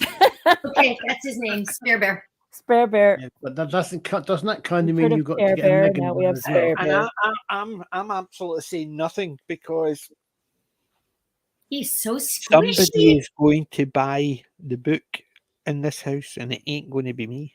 I ain't buying that book. There's another book. There's like a joke one that somebody came out with on the back of that. Really? That just says "Spare Us." That's the title of it, or something. Yes. But I did hear about that. There's a YouTube channel I follow. The name is totally misleading. It's the Real Housewives recaps, but she's been covering a lot of the books written recently about the royal family and also about the Ginger and the Whinger. And it's hilarious. Like she read Spare Us, and it's hilarious. The ginger and his wife. I happened to see it. Yeah, we were in Smith's a few weeks ago, and I happened to see it on one of the tables in there, and it made me smile. What was I going to say? Something just triggered my memory, and it's gone already because I'm old. That's what I've got. I'm old. Oh, I was finally able to get into Twitter. Thank you. The ginge and the cringe, Gary said. Yes, definitely. Yeah, no, what was it? There's the Ginge and the Whinge. Oh God, there's so many. Oh, I know the Harkles. So many other things to call them. Oh, and no disrespect at all to anybody who is a royalist or and no disrespect in general, even though we're not royalists and we're not interested. I have great respect for the institutions of Great Britain and this, that, and the other thing. But I did have a laugh because I'm into horror and stuff. I couldn't help myself. So I've nicknamed after the coronation, I called them Chucky and Bride of Chucky. Well, you know me. I was very royalist when the Queen was around. I'm not as much now. So on the day of the coronation, I had my Bruce Campbell t-shirts on. It says "Hail to the King." That's the only king I want to see. I'm not gonna lie. Yeah, I mean, I had my Bruce Campbell. Great respect for the Queen, and I didn't want to be, I haven't like publicized it or anything on like social media, but I thought I couldn't help myself. We walk by a movie and TV store every day, like on the weekends, like if we're in town shopping, and they have like Chucky dolls and things like that in there. And the other day, I said, I've got it. I said, it's Chucky and Bride of Chucky. Yeah, but it's basically, that's all. I had my Hail to the King one with Bruce exactly, Gary. With the chainsaw above his head. And that's the king. I think, Gary, I believe she was originally going to be called Queen Consort, but I believe Her Majesty actually decided that Camilla could be Queen. No wife of a king has ever been referred to as the Queen Consort ever. They've also, that's technically what your job is.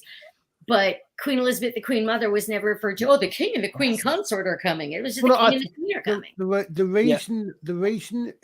The reason for Camilla, as I understand it, and I remember it, was Diana. Yeah, and, because she was divorced. Yeah, right. But even if they're divorced, she's still dead. So even if you didn't recognize divorce, she's still dead. Oh, yeah, no, I know. I think yes, but under the eyes of the church, remember he's the head of the Church of England. Right, but in the eyes of the church, she's still dead. Yes, but he was still divorced. It didn't matter. I mean, even if you stick to an everlasting marriage, she's still dead. She can't be the queen because she's dead. Yes, I know, but they basically under the eyes of the church, the divorce was he divorced, so he was already. So he was an adulteress. He was an adulterer. But she committed adultery first. I mean, I was. Oh, yeah. I'm No, not no, It's in the eyes of the church. That part of it. It's the two of them were, but based on that, the Queen Consort was the recognised title, and it got changed because they felt. I don't know what they felt. They felt it was old fashioned or whatever. I understood it, and I might have missed a lot of things here, but I understood part of the reason was not just because of the divorcing, but out of some sort of degree, because Diana was so popular, etc., etc., etc., that Camilla had decided, it had been said that she did not want to be queen; she would be content to be queen consort. But I heard she was going to originally be princess consort. It's interesting that I'm not sure what she had done, but that's what I've heard. That she was originally said that she'd be willing to be princess consort. I only heard queen consort, but as I understand it, it was Her Late Majesty's choice and wish that she said, "No, I'm happy for Camilla to be known as queen." That's what I'd heard, but I mean, you know, as I said, I must admit, despite being a reasonable royalist, I didn't exactly follow it like it was a tabloid or anything. See, the thing is, I know it's going to sound weird, but they're biting themselves in the arse with it. Right. They've changed the royal succession. It's now the oldest, the firstborn. Yeah. So it doesn't matter. It doesn't. It's not. Right. It's no longer the firstborn male. Right. It's the firstborn. Right. That's interesting. The king has a queen for equality. Remember, but they still can't have a queen with a king. Yep. So except if you're married a second. And that's well, yeah. Yeah, but that's where they're going to have the problem, because for equality, the king and the queen should be the same. But if a king can have his queen, but a queen cannot have a king. I think it's the idea. I think is that but it bites them. That's what I'm saying. It bites them in the ass when they actually go down the route of everything. It's equality, so everything's the same. Because then they turn around and say you can't, because just said the two of them are the same. You can't say the two of them are the same, but you can't have a king. You can't. No, exactly. Because you have to have one or the other, and they're going to bite themselves in the ass when it comes. There's a queen, and then what happens when she gets married? Well, the thing is, because I mean, the idea I think was that in the hierarchy, and yes, it probably was. Widow Twanky act sounds. Yeah. It probably was. To use modern phraseology, it probably was not sexist, but certainly patriarchal idea, but that a king somehow outranked a queen. So if you've got a king, that's fine, he get a queen. But if you've got a queen, if the queen is the queen regnant, if the queen is the monarch, she cannot have a husband who outranks her, which is why Prince Philip was Prince Consort. Yes, but that's what I'm saying. Yeah, but they're going down the route as they're both equal. So that until there's a queen who's going to get married, then they're actually going to turn around and say, well, they can't have a king because the king. But you've just said the king isn't most powerful because they're the same. So how does it? But it's a typical hypocrisy of weirdos. They can say one thing, and as soon as it happens, they tear down. You can't have that because you can't have a king because a king's more powerful. But you just said the queen who was married to that king are equal. So how can they not be equal the other way? But. And that's the problem. They're going to bite themselves in the ass because they're going down this route of destroying tradition for equality when people understood that it was just a traditional title because married people actually...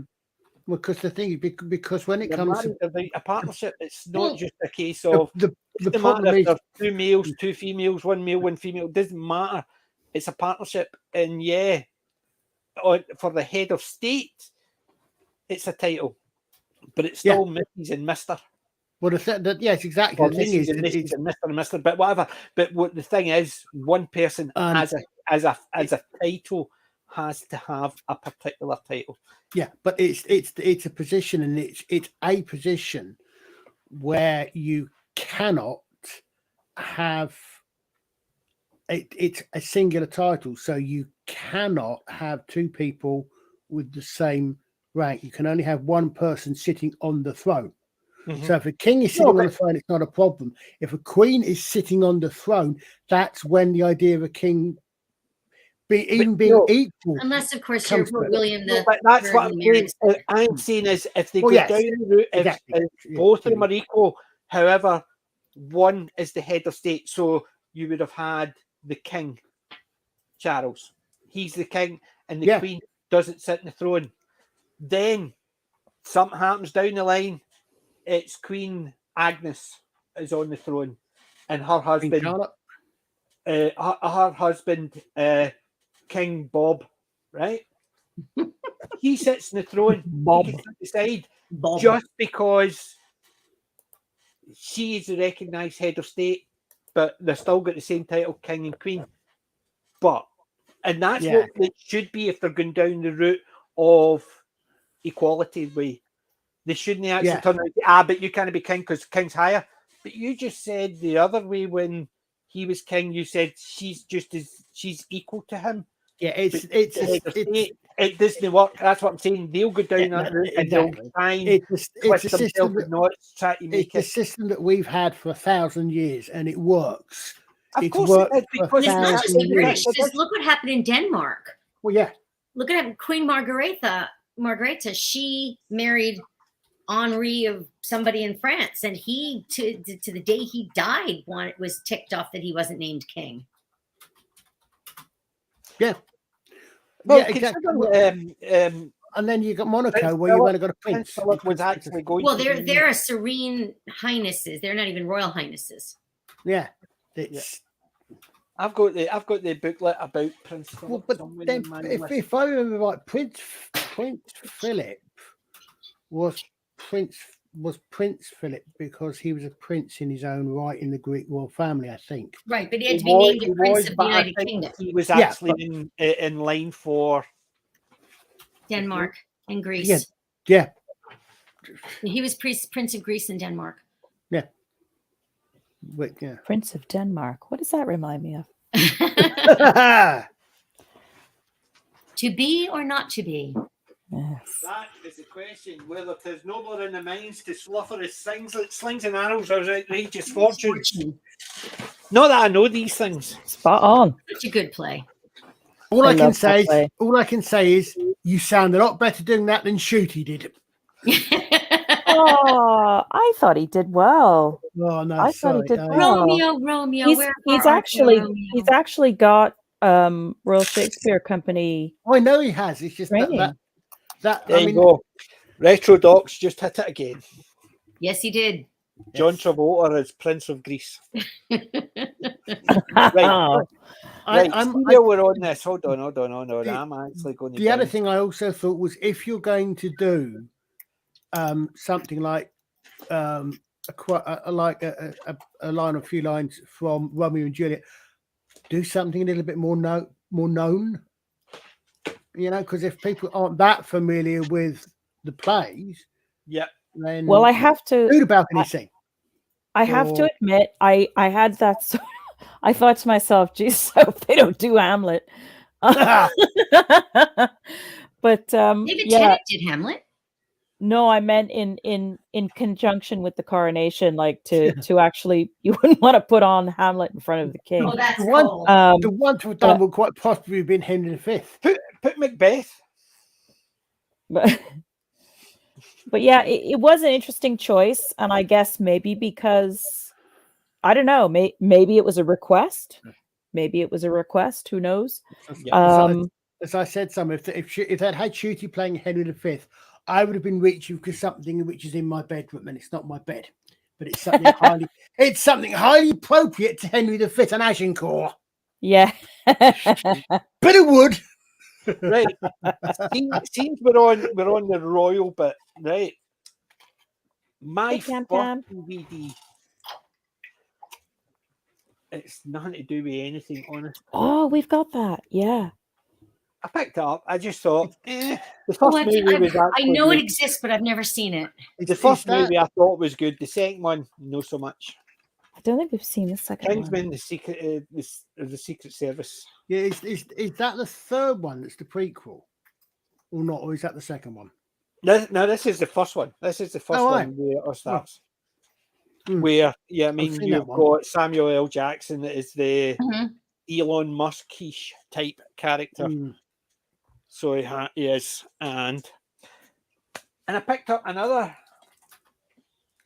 wee one. Oh, very nice. Wow. I want to get that collection. I adore David Suchet. Aye, Murder in wonderful. Mesopotamia. On He's somewhere there's a documentary of him talking about being Poirot. Yeah. He just so beautifully personified that character for me. Certain characters you can actually, like And Columbo. You can't imagine anybody Yeah. else playing the Columbo. You can't really. There's been other people playing Poirot, but he nailed it. Well, Certain one. I with no disrespect to Peter Ustinov, but I just could not make a connection with his Poirot. He just didn't seem right. Yeah, it was the same as Miss Marple. I think Margaret Rutherford's Miss Marple nails it. The woman who played it, she was a bit slighter. I can't. The more Yes, I know who you mean. I her didn't name. see her as Miss Marple at all. Margaret Rutherford just nailed it for me. Yes, yeah. So it was almost like the absent-minded going round routes to get there. I think I know the lady. You think she did quite a few, didn't she? The TV ones. Yes, she did. I can picture her, but I can't quite think of her name. So I picked up some really old classics. Wow. Casablanca. We just heard the song love today. that movie. Yeah. Just heard the song just this morning. So I picked that one up. As time But goes on. when I picked that one Oh, up, I picked up another one. Oh, I love the the Maltese Maltese Falcon. Falcon, So I've lovely. got two Bogart ones to watch. What about the Maltese Penguin? I just wanted a packet of Maltese. Maltesers, yeah. That was was it the So I've Maltese got two Bogart ones to watch, so I'm looking forward to them as well. Oh, I love Bogey. So, but I've got well, one or two more. I picked up this one again. I had this one somewhere and I cannot find it. Oh, and I was heard that. talking about it. Grosse I Point don't remember if I actually ever saw that, but it's supposed to be really good. It was To fun. me, this is John Cusack's greatest movie. I just thought this was fun. Mimi Driver as well is good in it. I like Minnie Driver. Yeah, she's good. Alan Arkin and Dan Aykroyd is a nutcase in it, and he's really good in it. I think, to me, this is just one of his best movies. So when I was out, I was looking for it the other night, and it's not on my list. So I did have this. I know I did, but it's gone. So I rebought it. Cost me a whole £3 for £1. So, whole 33. Not bad. That's a nice one. Yep. Nice one for So I the pick. picked that one up. And my final one is actually a set of 4. I've already got one of them. But it is the Ealing Studios collection. It's got Whiskey Galore. It Always Rains on Sunday. The Maggie and Champagne Charlie. Whiskey Galore I've already got. I've got both the Whiskey Galores, the old ones, but look at, I mean. That's a really nice set. Yeah. It is. Very nice. Look at even the Good, cover Nick? for it. You know what I mean? Yeah. But really good set. So the only problem was the final cover, which looked like this, was falling apart. Ended up binning it. It basically ended up binning it. Took it out the cover because it stands. Basically, all they did the cover was those two pictures. on the sleeve, and that was it.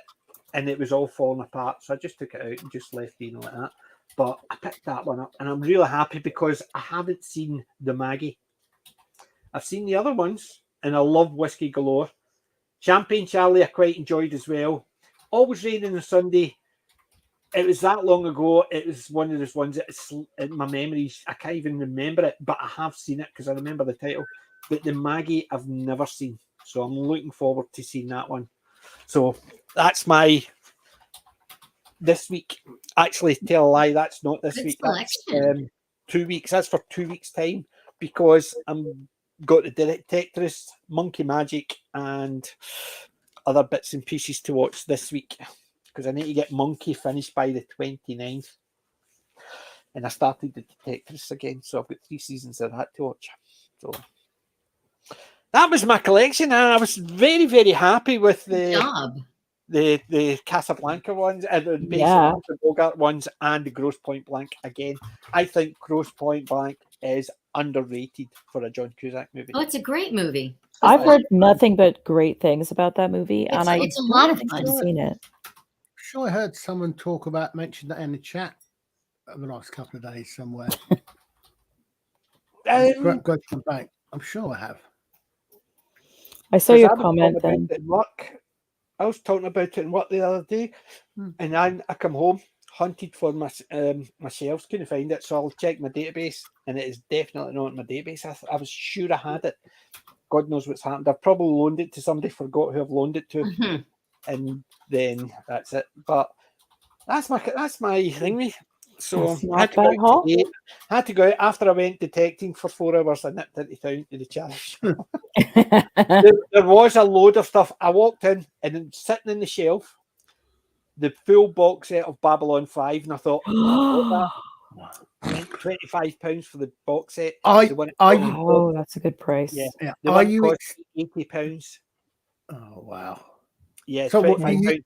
They also had they had the complete collection of Battlestar Galactica. Wow! But it was the new one, not the old one. So the new one, I held out for ages with the new one because I just love the original so much. But when we watched the new one, finally, like years and years and years later, we did enjoy it. Thought it was very good. As Roman would point out, it's just too dark for me. I like hopeful something where I don't have an issue with dark as long as there's hope in it. But when you're watching everything and it's just basically everything's turning to crap. Sorry, I could watch the TV and the news and see that. I don't want to see that. I want to see something that's got a hope at the end. But Battlestar Galactica, the couple of times I watched it, I thought they just basically seem to be barely surviving, and there's no hope of getting out of it. So why would I watch it? And that's the thing. It was on it. To me, it was very nihilistic, and I don't like nihilism. I like the bit where there's a bit of hope, and that if you're getting every episode where there's no hope, I'm not going to stick with it. It's like Breaking Bad. Everybody's telling me it's great. I'm watching it and it's not great. They say, but it gets better next season. Watched it, but it gets better next season. Watched it. They say, get better in the final season. Watched it, in the very last episode where they're all getting killed, I'm thinking, thank Christ there's no another season. Because that was a complete and utter waste of 4 seasons, because there was nothing compelling about the characters, and I was just happy when they all get killed. Yeah, Gary's absolutely right there. The Galactica reboot was very, very much exactly as it. I even remember it being mentioned as being a post 9/11. Yeah, thing. I mean, I watched the first couple of seasons, and I quite enjoyed it. I never realized that. But then I kind of dried up about half after 2 or 3 episodes into whichever season it was. They ended up on the planet, and I just drifted away from it. And then a few years ago, I came back and I binged it, and I went, "Oh dear Lord, that ending." But that's the point. I mean, like, Big T got Hitchhiker's Guide to the Galaxy book and Shogun Assassin DVD. Yeah. Now, there's a good one for the charity shop. But the thing is, there's certain things that are dark. Judge Dredd is not a light comic. It's not a light movie. It's no light in it at all. But it's not designed to... There's no happy endings in it. It's just the judge doing his job, dispensing justice. You may disagree with the top level thing, but when it comes down to it, it's a street judge dealing with street crime. I don't want to see the one story I wasn't as keen on in the Judge Dredd one was ones when they were dealing with the council and the council being corrupt, like the Judge Cal and stuff like that. Those parts, when they're fighting them, I just like seeing the judge on the street doing the judge. It's when they were looking for the Star Child and stuff like that, taking it off planet and stuff like that. I just thought, it's no my type of story. You're pushing the science fiction aspect of it just for the science fiction. But the thing is, I wanted to see the judge on the street dispensing justice, and that is the part of it. So it's not a light story in anything. So I like dark stories to an extent, but if I'm watching something, I want something that's every week there's a bit of hope for the next one. And if I'm getting to the end and somebody says, I bet the final season they survive and get out of it, well, all those episodes leading up to that final season has not led me to believe it's going to get there. So why would I go through the miserable, just in the off chance that, we survived? Oh, I don't want that. I want the hope. Whereas in the original one, they were still fighting, they were still running, but there was always the hope that they would find, and that's what it was. It was all about continuing the hope, not continuing the grind. And I don't like the continuation of a grind of a story. I want a story to be hopeful. Guys, I like a good horror. Ash v the Evil Dead. You can't say that's a light story. It's basically blood and guts and deadites and it's still got that hope, as it were, in the end of it. It's not just a case of nihilism, because it's about the character overcoming. I just don't like nihilism, and that's what the problem is. And I think Battlestar Galactica for me was just pure nihilism at its height. That's why I never get into it. It's the same as Game of Thrones. Didn't like it. I watched the first few episodes of the season, and then at the end, there's the character Ned Stark, and I'm sitting there thinking, what the hell's the point in actually having a character you invest in? It's Sean Bean. You don't expect him to survive. One does not simply walk into Mordor. He's geared towards the main character, and this is the guy you have to root for. Yeah, I expect him to survive. Yeah. But if they do that and they turn around and say any character could go, so what the hell's the point in getting invested in anything? I couldn't get invested in anything, so I just stopped watching it. Because why would I get invested in something and get interested in a story if they're going to kill him?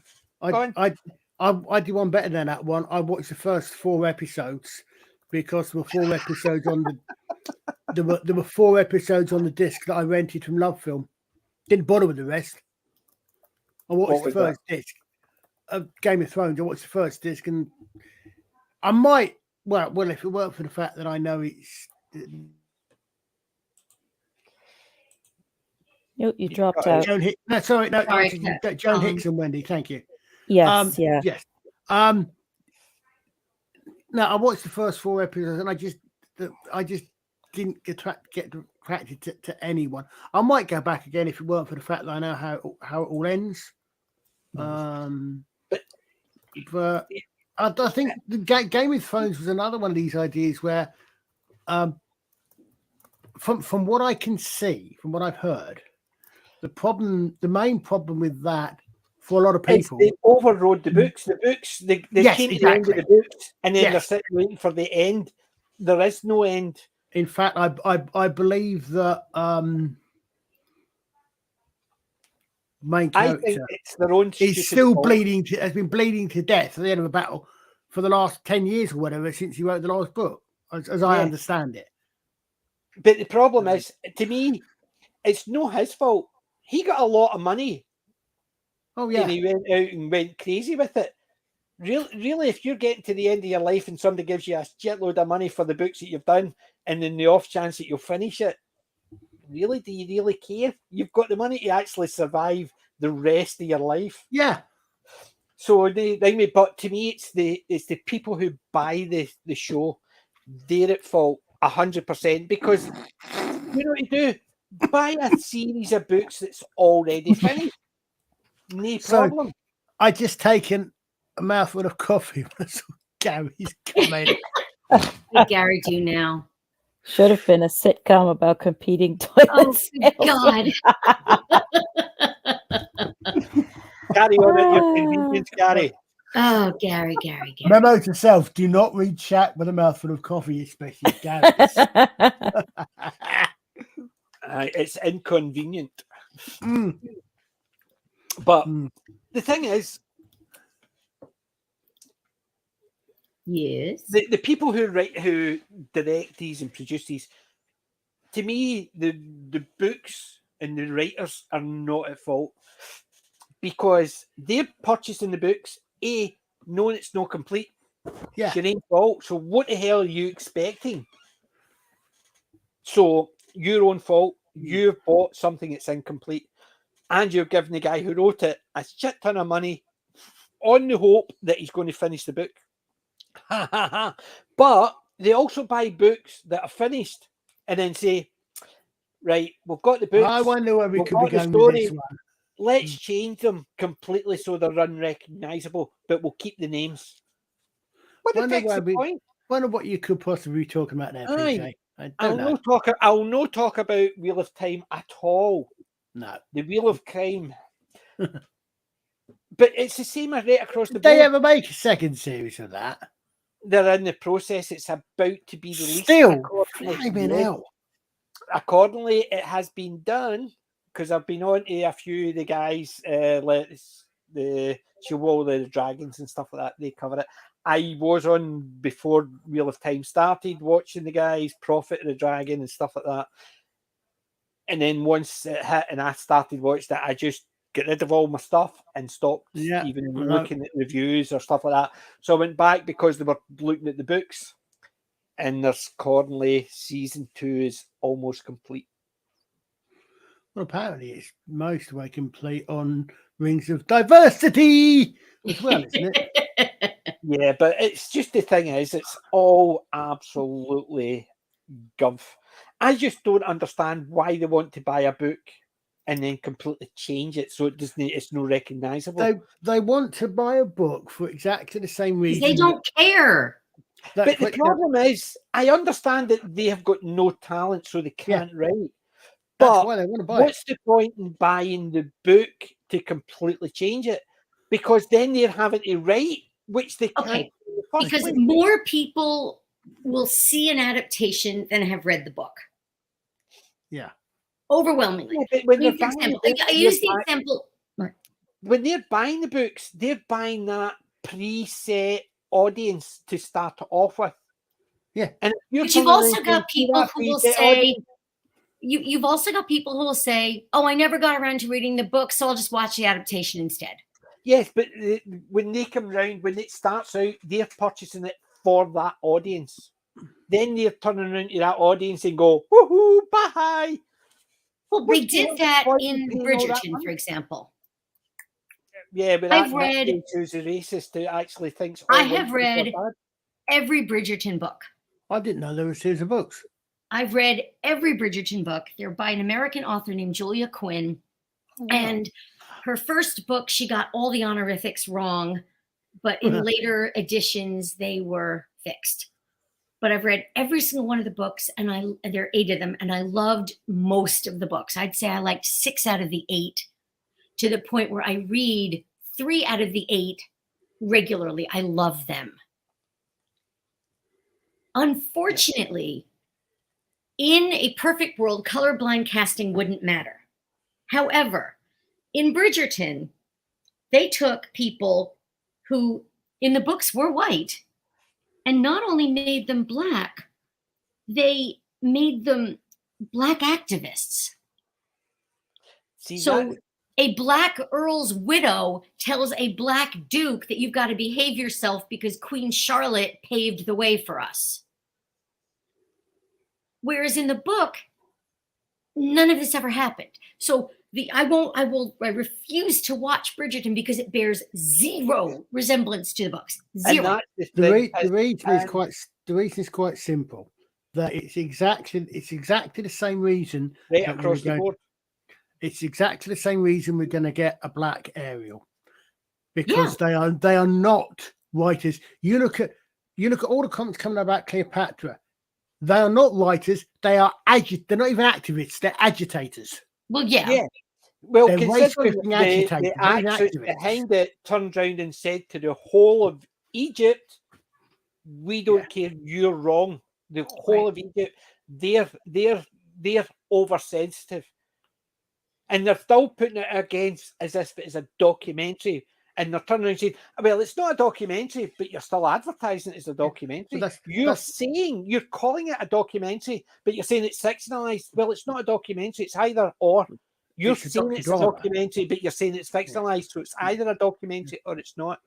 But you're right. They're doing it because they've got no talent, but because that means that they can't actually.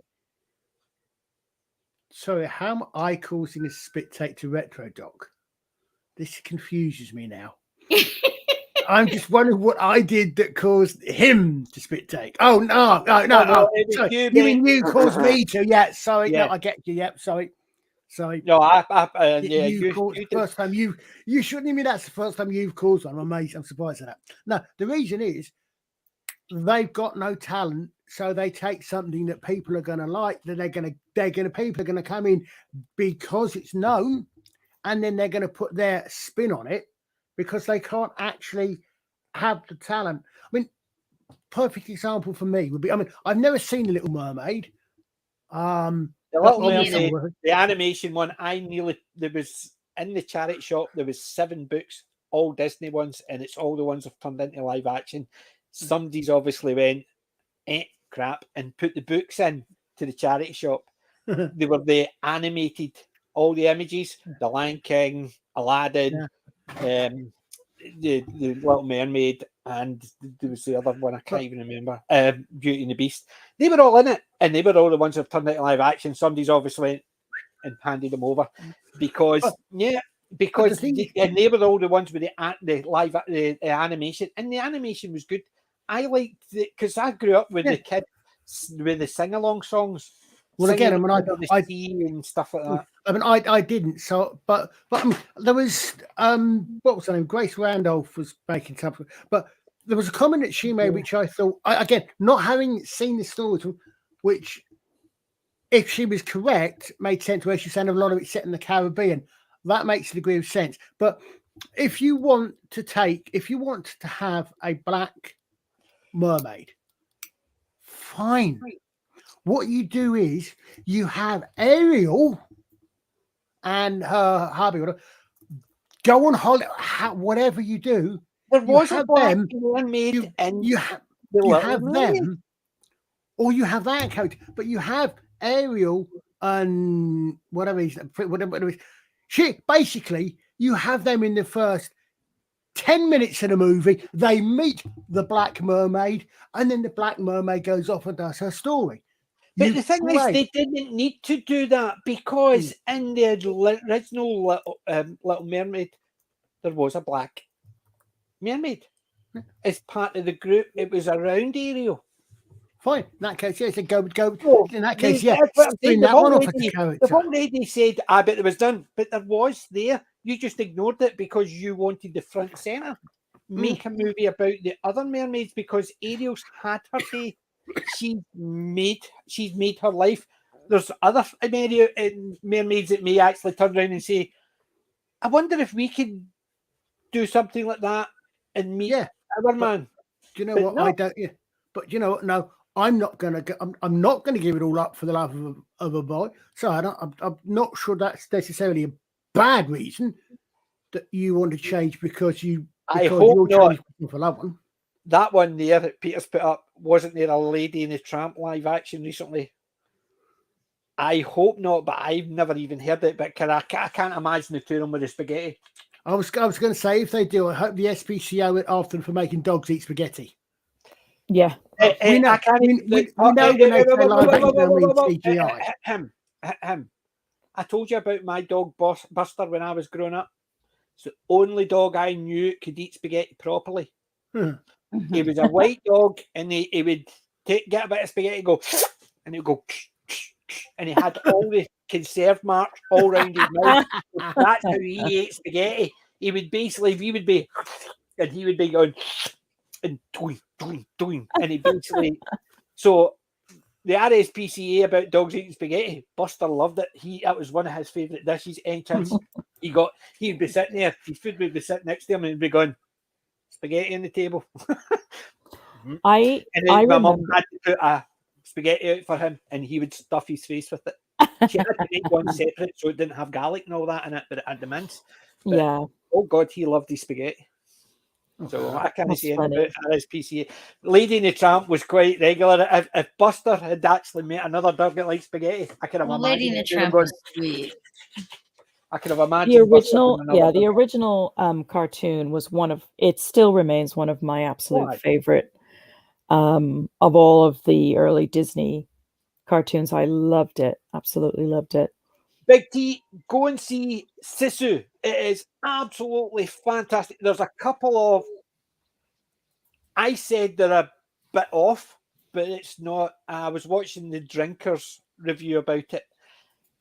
Sisu has got some farcical elements to it. Basically, it's quite realistic, but there's fantastic bits like the way how he survives certain things.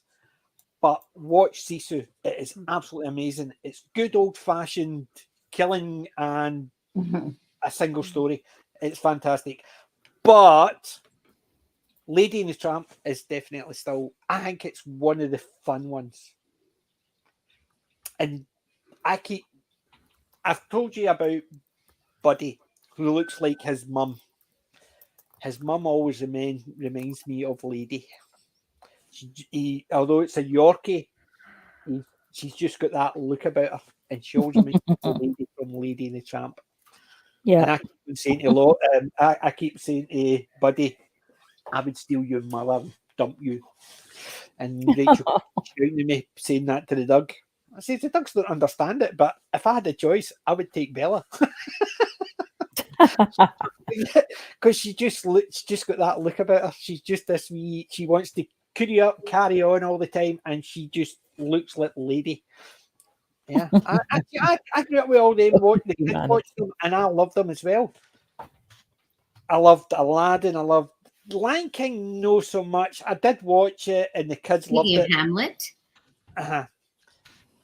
But it wasn't my favourite of them all. I liked the Simba and Kumar and Matata and all that. That was fun, but the story on the whole is just another retelling of a better story. But Little Mermaid, a lot of the Disney ones, even the one about Atlantis, I had a lot of sing-along songs, so the kids would watch them. It was just all the songs, and they would bounce and ball, and they would all sing along to them. So would we on the videotapes. That's how long ago.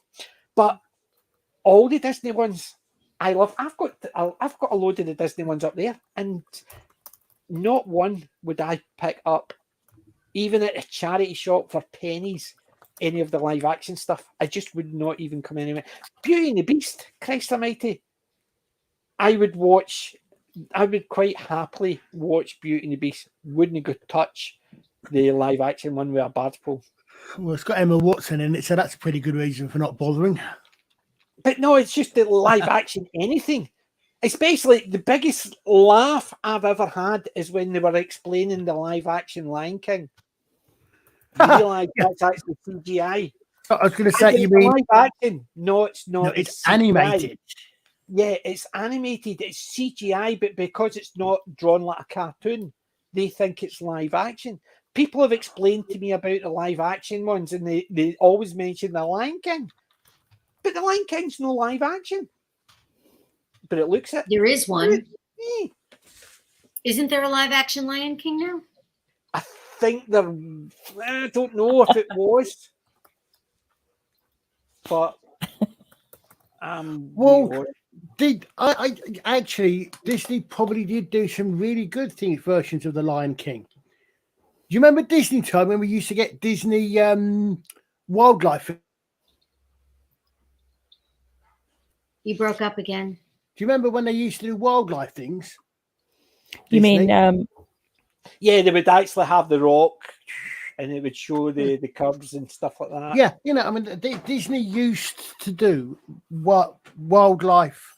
I mean, back when we used to get Disney time, you'd get clips from cartoons and the rest of it, and you'd actually get clips from their wildlife documentaries.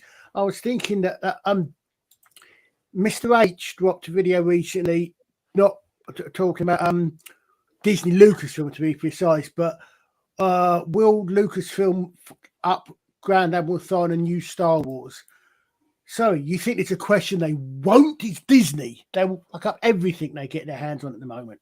Although apparently they're losing so much money, they might actually have to, you know. Do you know what would make it worse? See if you had like multiple really woke companies. I mean, let's take a couple of companies off the top of the head, maybe something like Disney and the BBC. What could they do to something that is really, really, and then what they do is they'll bring in this really woke director, producer, showrunner, bring him in, and he'll have ideas that will just, mind you, but Doctor Who's just not going to be the same. Yeah, I mean, I'll tell you that the fun thing, the one of the weird things that really makes me laugh about how completely these people don't think is when you get Hal Berry, whatever the lady's name is, saying now little black girl can see themselves in the Little Mermaid. What? Did you see the one with the wee girl who's turning around and she turns around and goes, but that's not Ariel. Ariel's wife. Why did they have to change it? No. But what I mean is she was annoyed. She was annoyed because her favourite thing was a Little Mermaid, and they're saying, but it's a black girl. You should see yourself. She says, that's not Ariel. Yeah. So the audience there trying to say it needs to see themselves are seeing themselves in a character that is good. Okay. I need to get going, guys. I just got a text from my mom and she's not feeling well, so I'm going to go over. Oh, no. I hope everything's okay. Yeah, I hope so too. I'm Let sorry. us know. Let us Send know. our love from all of us. Yes, please. All right, you take care. Thanks for the afternoon, and I'll see you all some point. Take care. Okay. Bye. Movies tomorrow. Yes. Okay. Good night. Night. What I was saying though, PJ, is they say this, they come out with this and say we have to have a black Ariel because now little black girls can see themselves. No, by your rules, little black mermaids can now see themselves on screen. No, but the problem not is little black girls. They've by their rules, attitude that you only certain people can see, but and you have to see yourself. They're saying, right, fair enough. So you're writing a movie only for girls who are young. You're right. So everybody else, all the Chinese people, the Arab people, the Indian people, none of them could watch your movie because they don't see themselves. So what's the point? No. By their rules, they're writing a movie for little black mermaids. Yeah, but the Ariel ones, but taking that out of their crap based on what they say, then in effect nobody else is going to watch it because they can't see themselves in it. But what I'm saying is, which is a load of crap because they've shown kids who love it. Right, they've shown kids who love it that doesn't matter who or what they look like, they absolutely love the character. And that's the problem. Yeah. So you've got kids who are Chinese, black, Arab, Indian, white. They see the character. They don't care the character's white or the character's black, because there's been other characters that kids have played about and been when they were playing. Doesn't matter what. Case of Mighty, when I was a kid, I was Wonder Woman. Didn't represent me, but I still did the woo and spin. But the thing is, that's not what I did, but no, we'll get to that. That's a different story. But the thing is, when we're watching stuff, we're not seeing that. We're seeing a character that we want to be, or we want to be like, or it's like watching James Bond. Every man wants to be James Bond. Every woman wants to be with James Bond. Yeah. Right. But that's what they're saying. However, everybody wants to be that type of character when they see a good character on screen. I wanted to be Blade. Bloody cool. Stoats around with a sword and chops up, vampires. I love Blade. Yeah, I love the Blade films. You know what I mean? Who didn't want to actually be Blade? Yeah, I love Blade. This is the thing that gets me. There is no logic to their argument, because in that case, that's the problem. If you actually go into an argument with them, ask them different questions where their answers will contradict the previous answer, because Simple. You say one thing and they'll say, "Aye, but that is what I mean." They'll say, "Okay, what about this?" "Aye, but this is what I mean." But that contradicts what you just said before. Because if you go into that mindset, arguments can't. That's why they don't like facts, because they don't have any. If you can only play what you are, right? How can Brie Larson play Captain Marvel? Is Brie Larson a test pilot who was affected by one of the Infinity Stones, lost her mind, and went and spent years fighting with aliens? You can go down a better route than that, which is not taking into fantasy or skill. Right? They're turning around and saying only a gay actor can play a gay character. Yeah. Okay. What about the gay actors that are playing a straight actor? Yep. So you're trying to say they're not allowed those rules? Oh no, that's not what we're saying. No, of course, that's only that's what you're saying. You're saying only a gay actor can play a gay character. Then you're saying only a straight character can play a straight character. No, that's not what we're saying. So what you're saying then is, if all the gay actors have got jobs, any gay characters must now be rewritten as straight. But even the fact is, you argue with them and you turn around and say, so you're saying, and they'll say, you'll say, okay, so a straight actor can play no. They'll say, why? You just said that a straight actor can't play a gay character.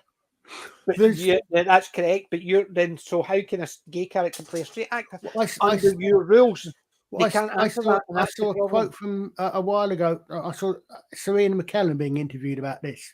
And he told it a load of bollocks. He said, does that mean that he cannot play, as he put it, explore the to him fascinating world of being straight, of heterosexuality, because he's a gay actor?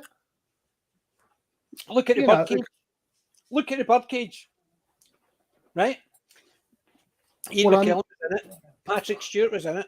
Yeah.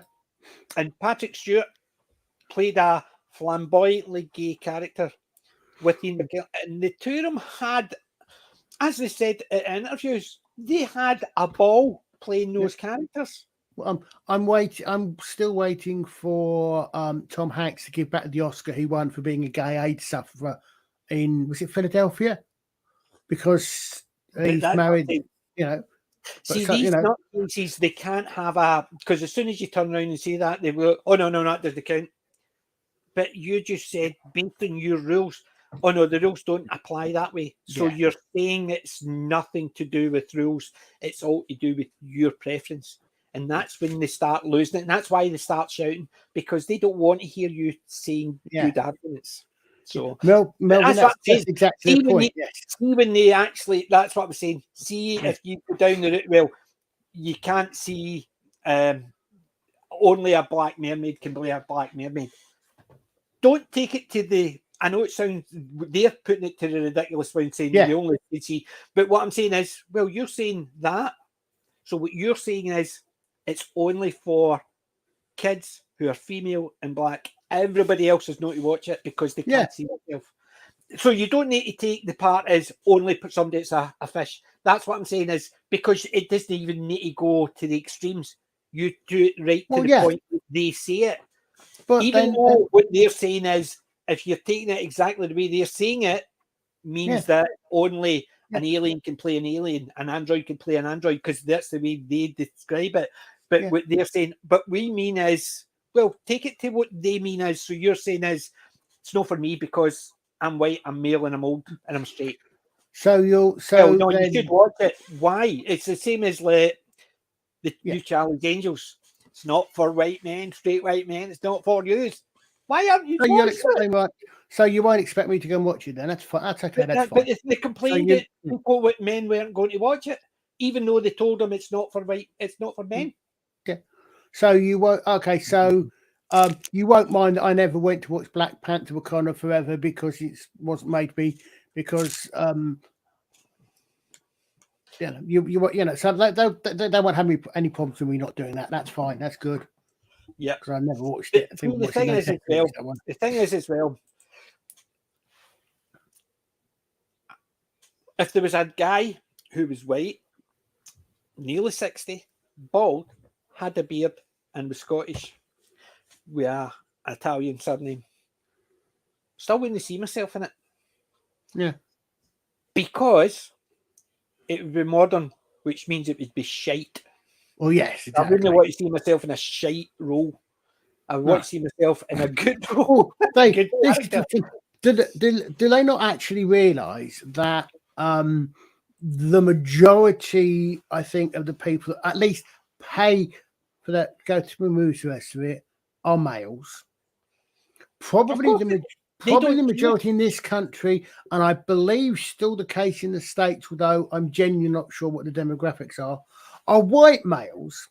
So white males are not going to want to go and see a film where they're always portrayed as a villain. So they've therefore, by that metric, they've therefore written 50% of their audience out before they've even started.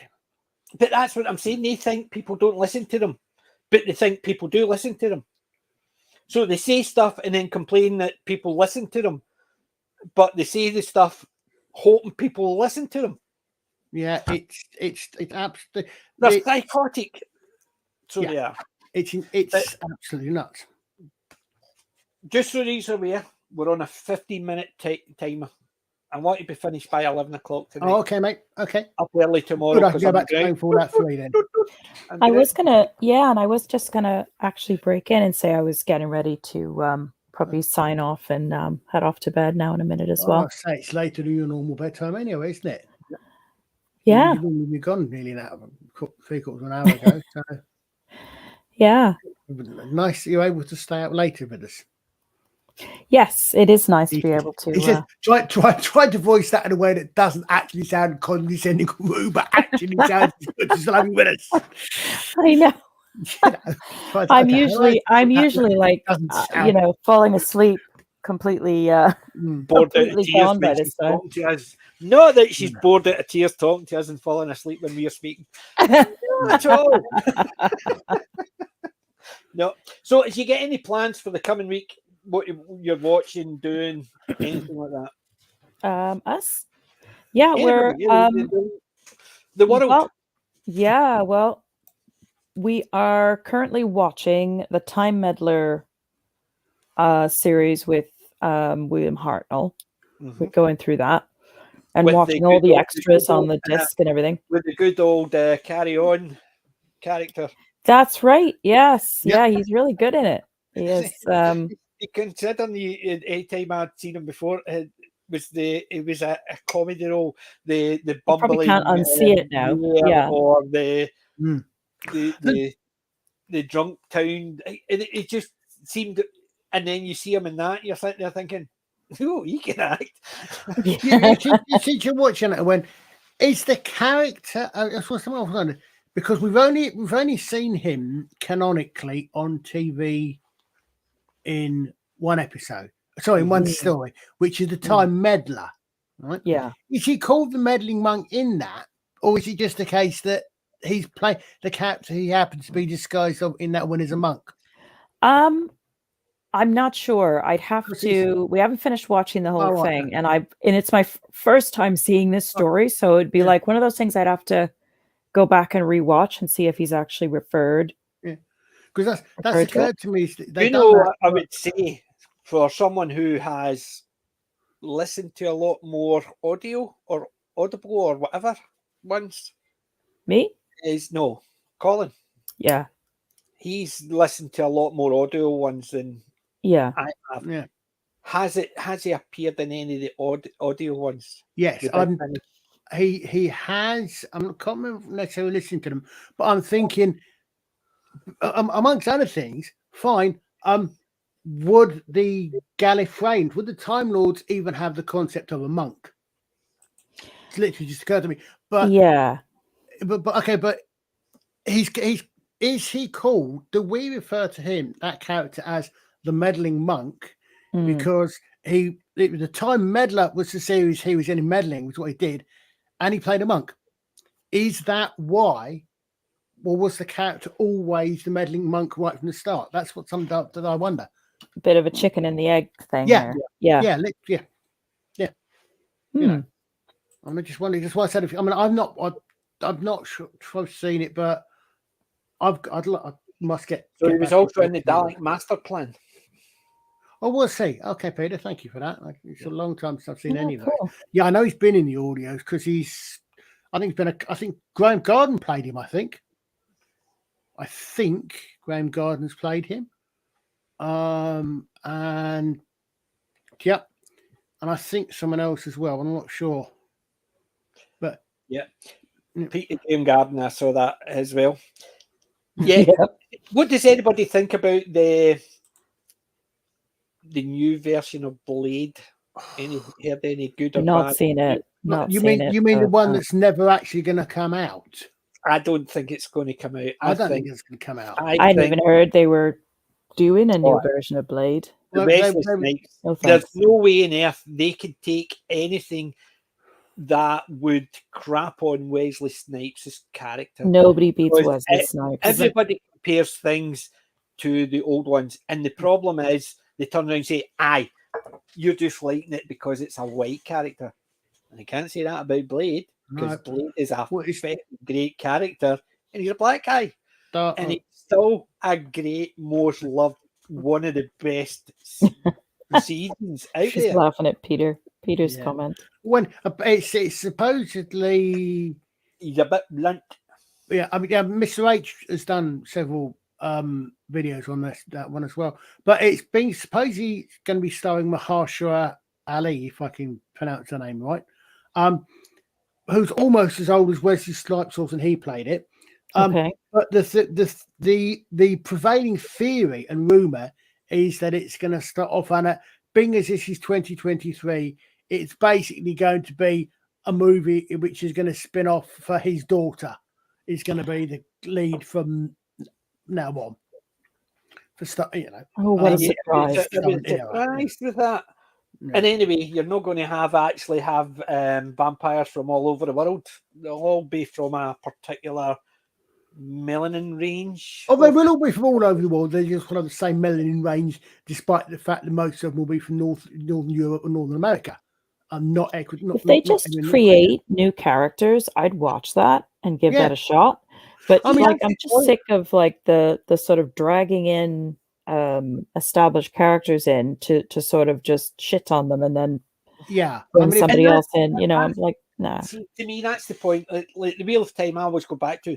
See if they had actually said this is based on the Wheel of Time, but 2 or 3 ages down the line, a time where Randall Thor and Moiraine are regarded like Arthur Hawkwind in the distant past. And what has happened is the one source has melded because it had been cured. However, something's happened, and and then it's a completely different story. It's just based on something that happened thousands of years ago, and this is it. The changes don't need to be explained. It's just happening again. This is it happening again to different people, and there's no link to the story except that instead of talking about Arthur Hawkwind, they talk about Randall Thor. They don't talk about the Forsaken.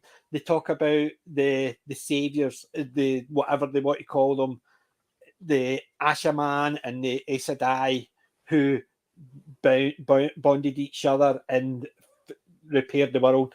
Something's gone wrong, and then they could go down whatever route, and people will say, "I'll give it a chance." They might not like it, but they'll not hate it. And they might then go back and read the books as well. I agree, Wendy. The thing is, I don't mind them new characters. And okay, so if they want to do a Blade series, I'm going to say, okay, but it's current day.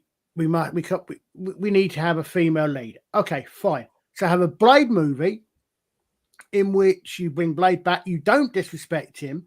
And okay, so he's there. He starts off. We introduce his daughter, even if in half of the film he's somewhat in the background and the daughter is more prevalent, and then the daughter takes on. Yeah, that's fine. Bring established characters in, use them as a base, as those characters, and say, okay, well, these are the characters, and basically for the next generation, for Christ's sake. Do you know who they would have? Do you know how? To me, just think about it. And as you were saying, bringing the characters in, having him sitting in the background. Why not have him playing the Chris Christopherson type? Because remember, Chris Christopherson was the one who was building the machines and repairing the stuff and doing all the research, and he was going out and fighting. He was telling them what he'd found out. Yeah, but the Snipes could be. He's that old version. Let his daughter do it, and he's taking on that part of preparing her gear, doing her research for her, and sending her off in missions. He's actually. Here's the thing that strikes me, right? They didn't need William Shatner or any of the original cast of Star Trek to be in the first series of Next Gen. Oh, I was going to okay. I was going to say those were all brand new characters. The best handover for Next Generation ever was an uncredited appearance in exactly that. It was D. Kelly. Which is what people yes, that's right. He did. Best handover ever. You get DeForest Kelly in an uncredited 2-minute appearance. Just to try the new one in with the old one. It was tastefully done, I suppose. But again, these are just these are new characters, and they had to earn the respect of the fans. They didn't two shoes to do it. Put D. Kelly aside, in that very short thing, which was very tasteful, but it was and fun. But that's why I just struggle with this usurping the talent that's come before to make a bridge for new talent. If the new talent is so great, just create a new character and release the movie, and let's get behind a new character. I don't need we've had, aside from Jennifer Lawrence, of course, we've always had female role models in for instance, as an example, in sci-fi and all sorts, so and these were great characters. Who was the very first female sci-fi icon? Go on, Metropolis. Yeah, okay. Metropolis was a female. Yeah. That was what, 1927? Something like that, yeah. And basically, most iconic android out there, Yes, sir, yeah. female, And 100 years ago. one of the grandparents of science fiction, arguably Mary Shelley. Yeah. Yeah. Not the character, but the author. Yep. Yeah. So hers Yeah. was effectively science fiction because it was about the science. And the reason she wrote that is because they were doing a lot of research in electricity, and because they were putting the electrics to frogs and stuff like that when they were dead. Galvanic. Where we get galvanization from. Yeah, it was basically causing their muscles to go. So they thought, and that's what she took, what they were actually looking at, and took it to the scientific fantasy realm, as in what would happen if.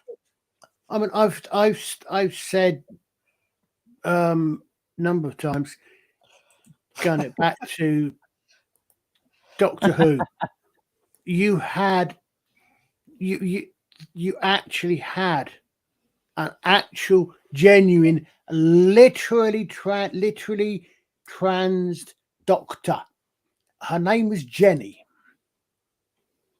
You literally had the doctor. Female you had ladies. Well, yes, but now if you want to do a female lead doctor, you've already got one in there. One who is accepted. You've got Jenny, who is not only that, but she is literally. I mean, she's got his DNA. Yeah. She's literally the doctor. She's a doctor. She's a clone of the doctor, true, but she's literally the doctor's DNA. Just something went wrong in the cloning process, and for some reason, and I don't know how, but I don't understand. I'm not that much of a geneticist. She got 2 X chromosomes instead of a Y. Yeah. Mm-hmm. Yeah. They just duplicated half, and then they duplicated it. But the thing is, as well, as what Wendy was saying, and I think somebody had said it earlier in the chat, was, and I had said it as well, they take those franchises because it's got a built-in audience. They want to bring that audience with it. And then they change it so it's unrecognizable. Then they wonder why that audience disappears and they can't get a new audience to replace them. Yeah. And not only that, they've made the audience that angry that they're actively going out to point it out to everybody, and they wonder why. That's what I'm saying. To me, as Wendy was saying, is they can't write. They know they can't write, so they get something that's already written, and then they change it, which means they are putting their crap writing talent in to try and change something that was really good, and they've got no talent to write something original. So where do they think that's they've got? That's what I don't get. It's like where do they think all of this great stuff came from? It came from an original idea. They're trying to do it. They think they can improve it by adding in their stuff. Well, I think I said I always used to refer to it as a woke parasite because a parasite needs someone. In fact, I think I might slightly change that. It's not a woke parasite. It's the FEV virus from Fallout. It's no from Fallout. It's the T virus. They infect it and then they change it. It's a genetic change. Because a parasite wants the organism to be alive as long as possible. What these things do, they infect it. That's how they literally breed by infecting and changing it. Which don't think there's anything in real life that actually does that. The closest would be something like those wasps that lay their eggs and the parasitic wasps. Wasps that actually eat them. Yeah, but they want a parasite wants to keep the organism alive as long as possible. Parasite will kill, whereas symbiote won't. Yeah, no. But the thing is, you've got people who know they can't write, get something that's good, and then try and change it. Where do they think they've got the talent to improve that? That's what they think they're doing, improving the story. Well, perfect example of all of that is something which I must admit I've never seen. I never watched. I was not that interested in The Witcher. They've got Henry Cavill, who is a fan of the original, who knows the original, Knows his and shit. they've said, Yeah. And but he's they've difficult and to they've work with even- because he keeps on correcting them about. and they've what even said they don't care about it anymore. Yeah, yeah. I mean, the worst of it was I saw a quote somewhere a while ago now, which I think it was from someone on the BBC. And I can't really, it was basically they're saying, because people were complaining about changing history in BBC things. You know, you see BBC dramas, as Kelly was talking about earlier on about Bridgerton and all these sort of things. And they said, well, no, we want to reflect history as it should have been, as we think it should have been. You know, they want to make the world as we think it should be. It's not programming; it's social engineering. Yeah, I mean, it's like what came before came before. I just want to see some. You know, if you're going to make shit, make new stuff. Yeah, you know, well, they are making shit. They're making shit. They're making shit, but yeah, you know, exactly. They are making crap. but make some good shit. Yeah, yeah. The thing is, if they made stuff good shit, man, to that quality that wasn't tied to an IP, they wouldn't get the same shite. They would actually, people saying that's bad, but they would just be saying, but it's watchable. Not a case of that's bad and it shites on the original IP. I mean, what they're saying is that's bad, but it could get better if you just give it a bit of time. Yeah, I mean, I think the problem. People don't go in hating it; they just go in thinking, "Yeah, these guys are the writers," and that's the problem. But what we'll do is we'll wind up. So let's start winding down, or winding up, or winding through, or sideways. Is anything coming up this week? When Friday? I know we're on Friday, but being a gentleman, unlike you, Colin, I pass it to Andy. Yeah. Well, tomorrow we are. Tomorrow is Mother's Day in the U.S. So rather than record a show for tomorrow, we're going to be playing My Man Godfrey on the 8 p.m. slot for B Movie Cinema Show. And then the following weekend, we have already watched and recorded. Was it House That Dripped Blood? We did the last one. Yeah. Oh my God, what is it? Is this not another one of the houses that Disney actually do with it? Yeah, I'm like so old. I can't remember. It's not like the house on Haunted Hill. Was it not something like Haunted House where they weren't there, it was haunted? No, I shouldn't have tried to be clever. Now I can't remember. Not a problem. But Colin and I are on Tabletop Junkies channel playing Castles and Crusades. Returned after a month and a bit. So we need to catch up with our characters before it starts on Friday. Remember what actually happened. Yeah. So hopefully on my other channel, Wednesday there'll be a video. I recorded a bit today. I've got to edit it tomorrow night and Monday night, so it'll be hopefully up by Tuesday.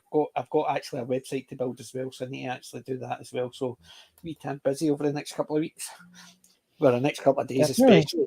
And then I'm going out detecting again tomorrow, and I'm hoping it's going to be a long day. The GoPro is sitting here getting charged, so it is. So make sure it's actually ready for it. I've got my phone. I've got a backup phone which I use for recording, getting charged here as well. I've got I dug out my dash cams. I've got 2 dash cams with a 32 gig, so I'm going to use them as well. Do you know what you need, PJs, too? One of those portable batteries, like you would keep around for your phone, and then you could rescue the camera as long as it'll run off the battery. Yeah. Take one of those with you. In fact, in this weather, you can get a solar charger. Wendy, what you mean? Something That's like that? Even better, yeah. Yeah, something like that. No, that I have one up there. Not that you have a few, yeah. So the battery pack in this weather, which would be nice. Yeah. So basically, I've got that much junk to take out with me.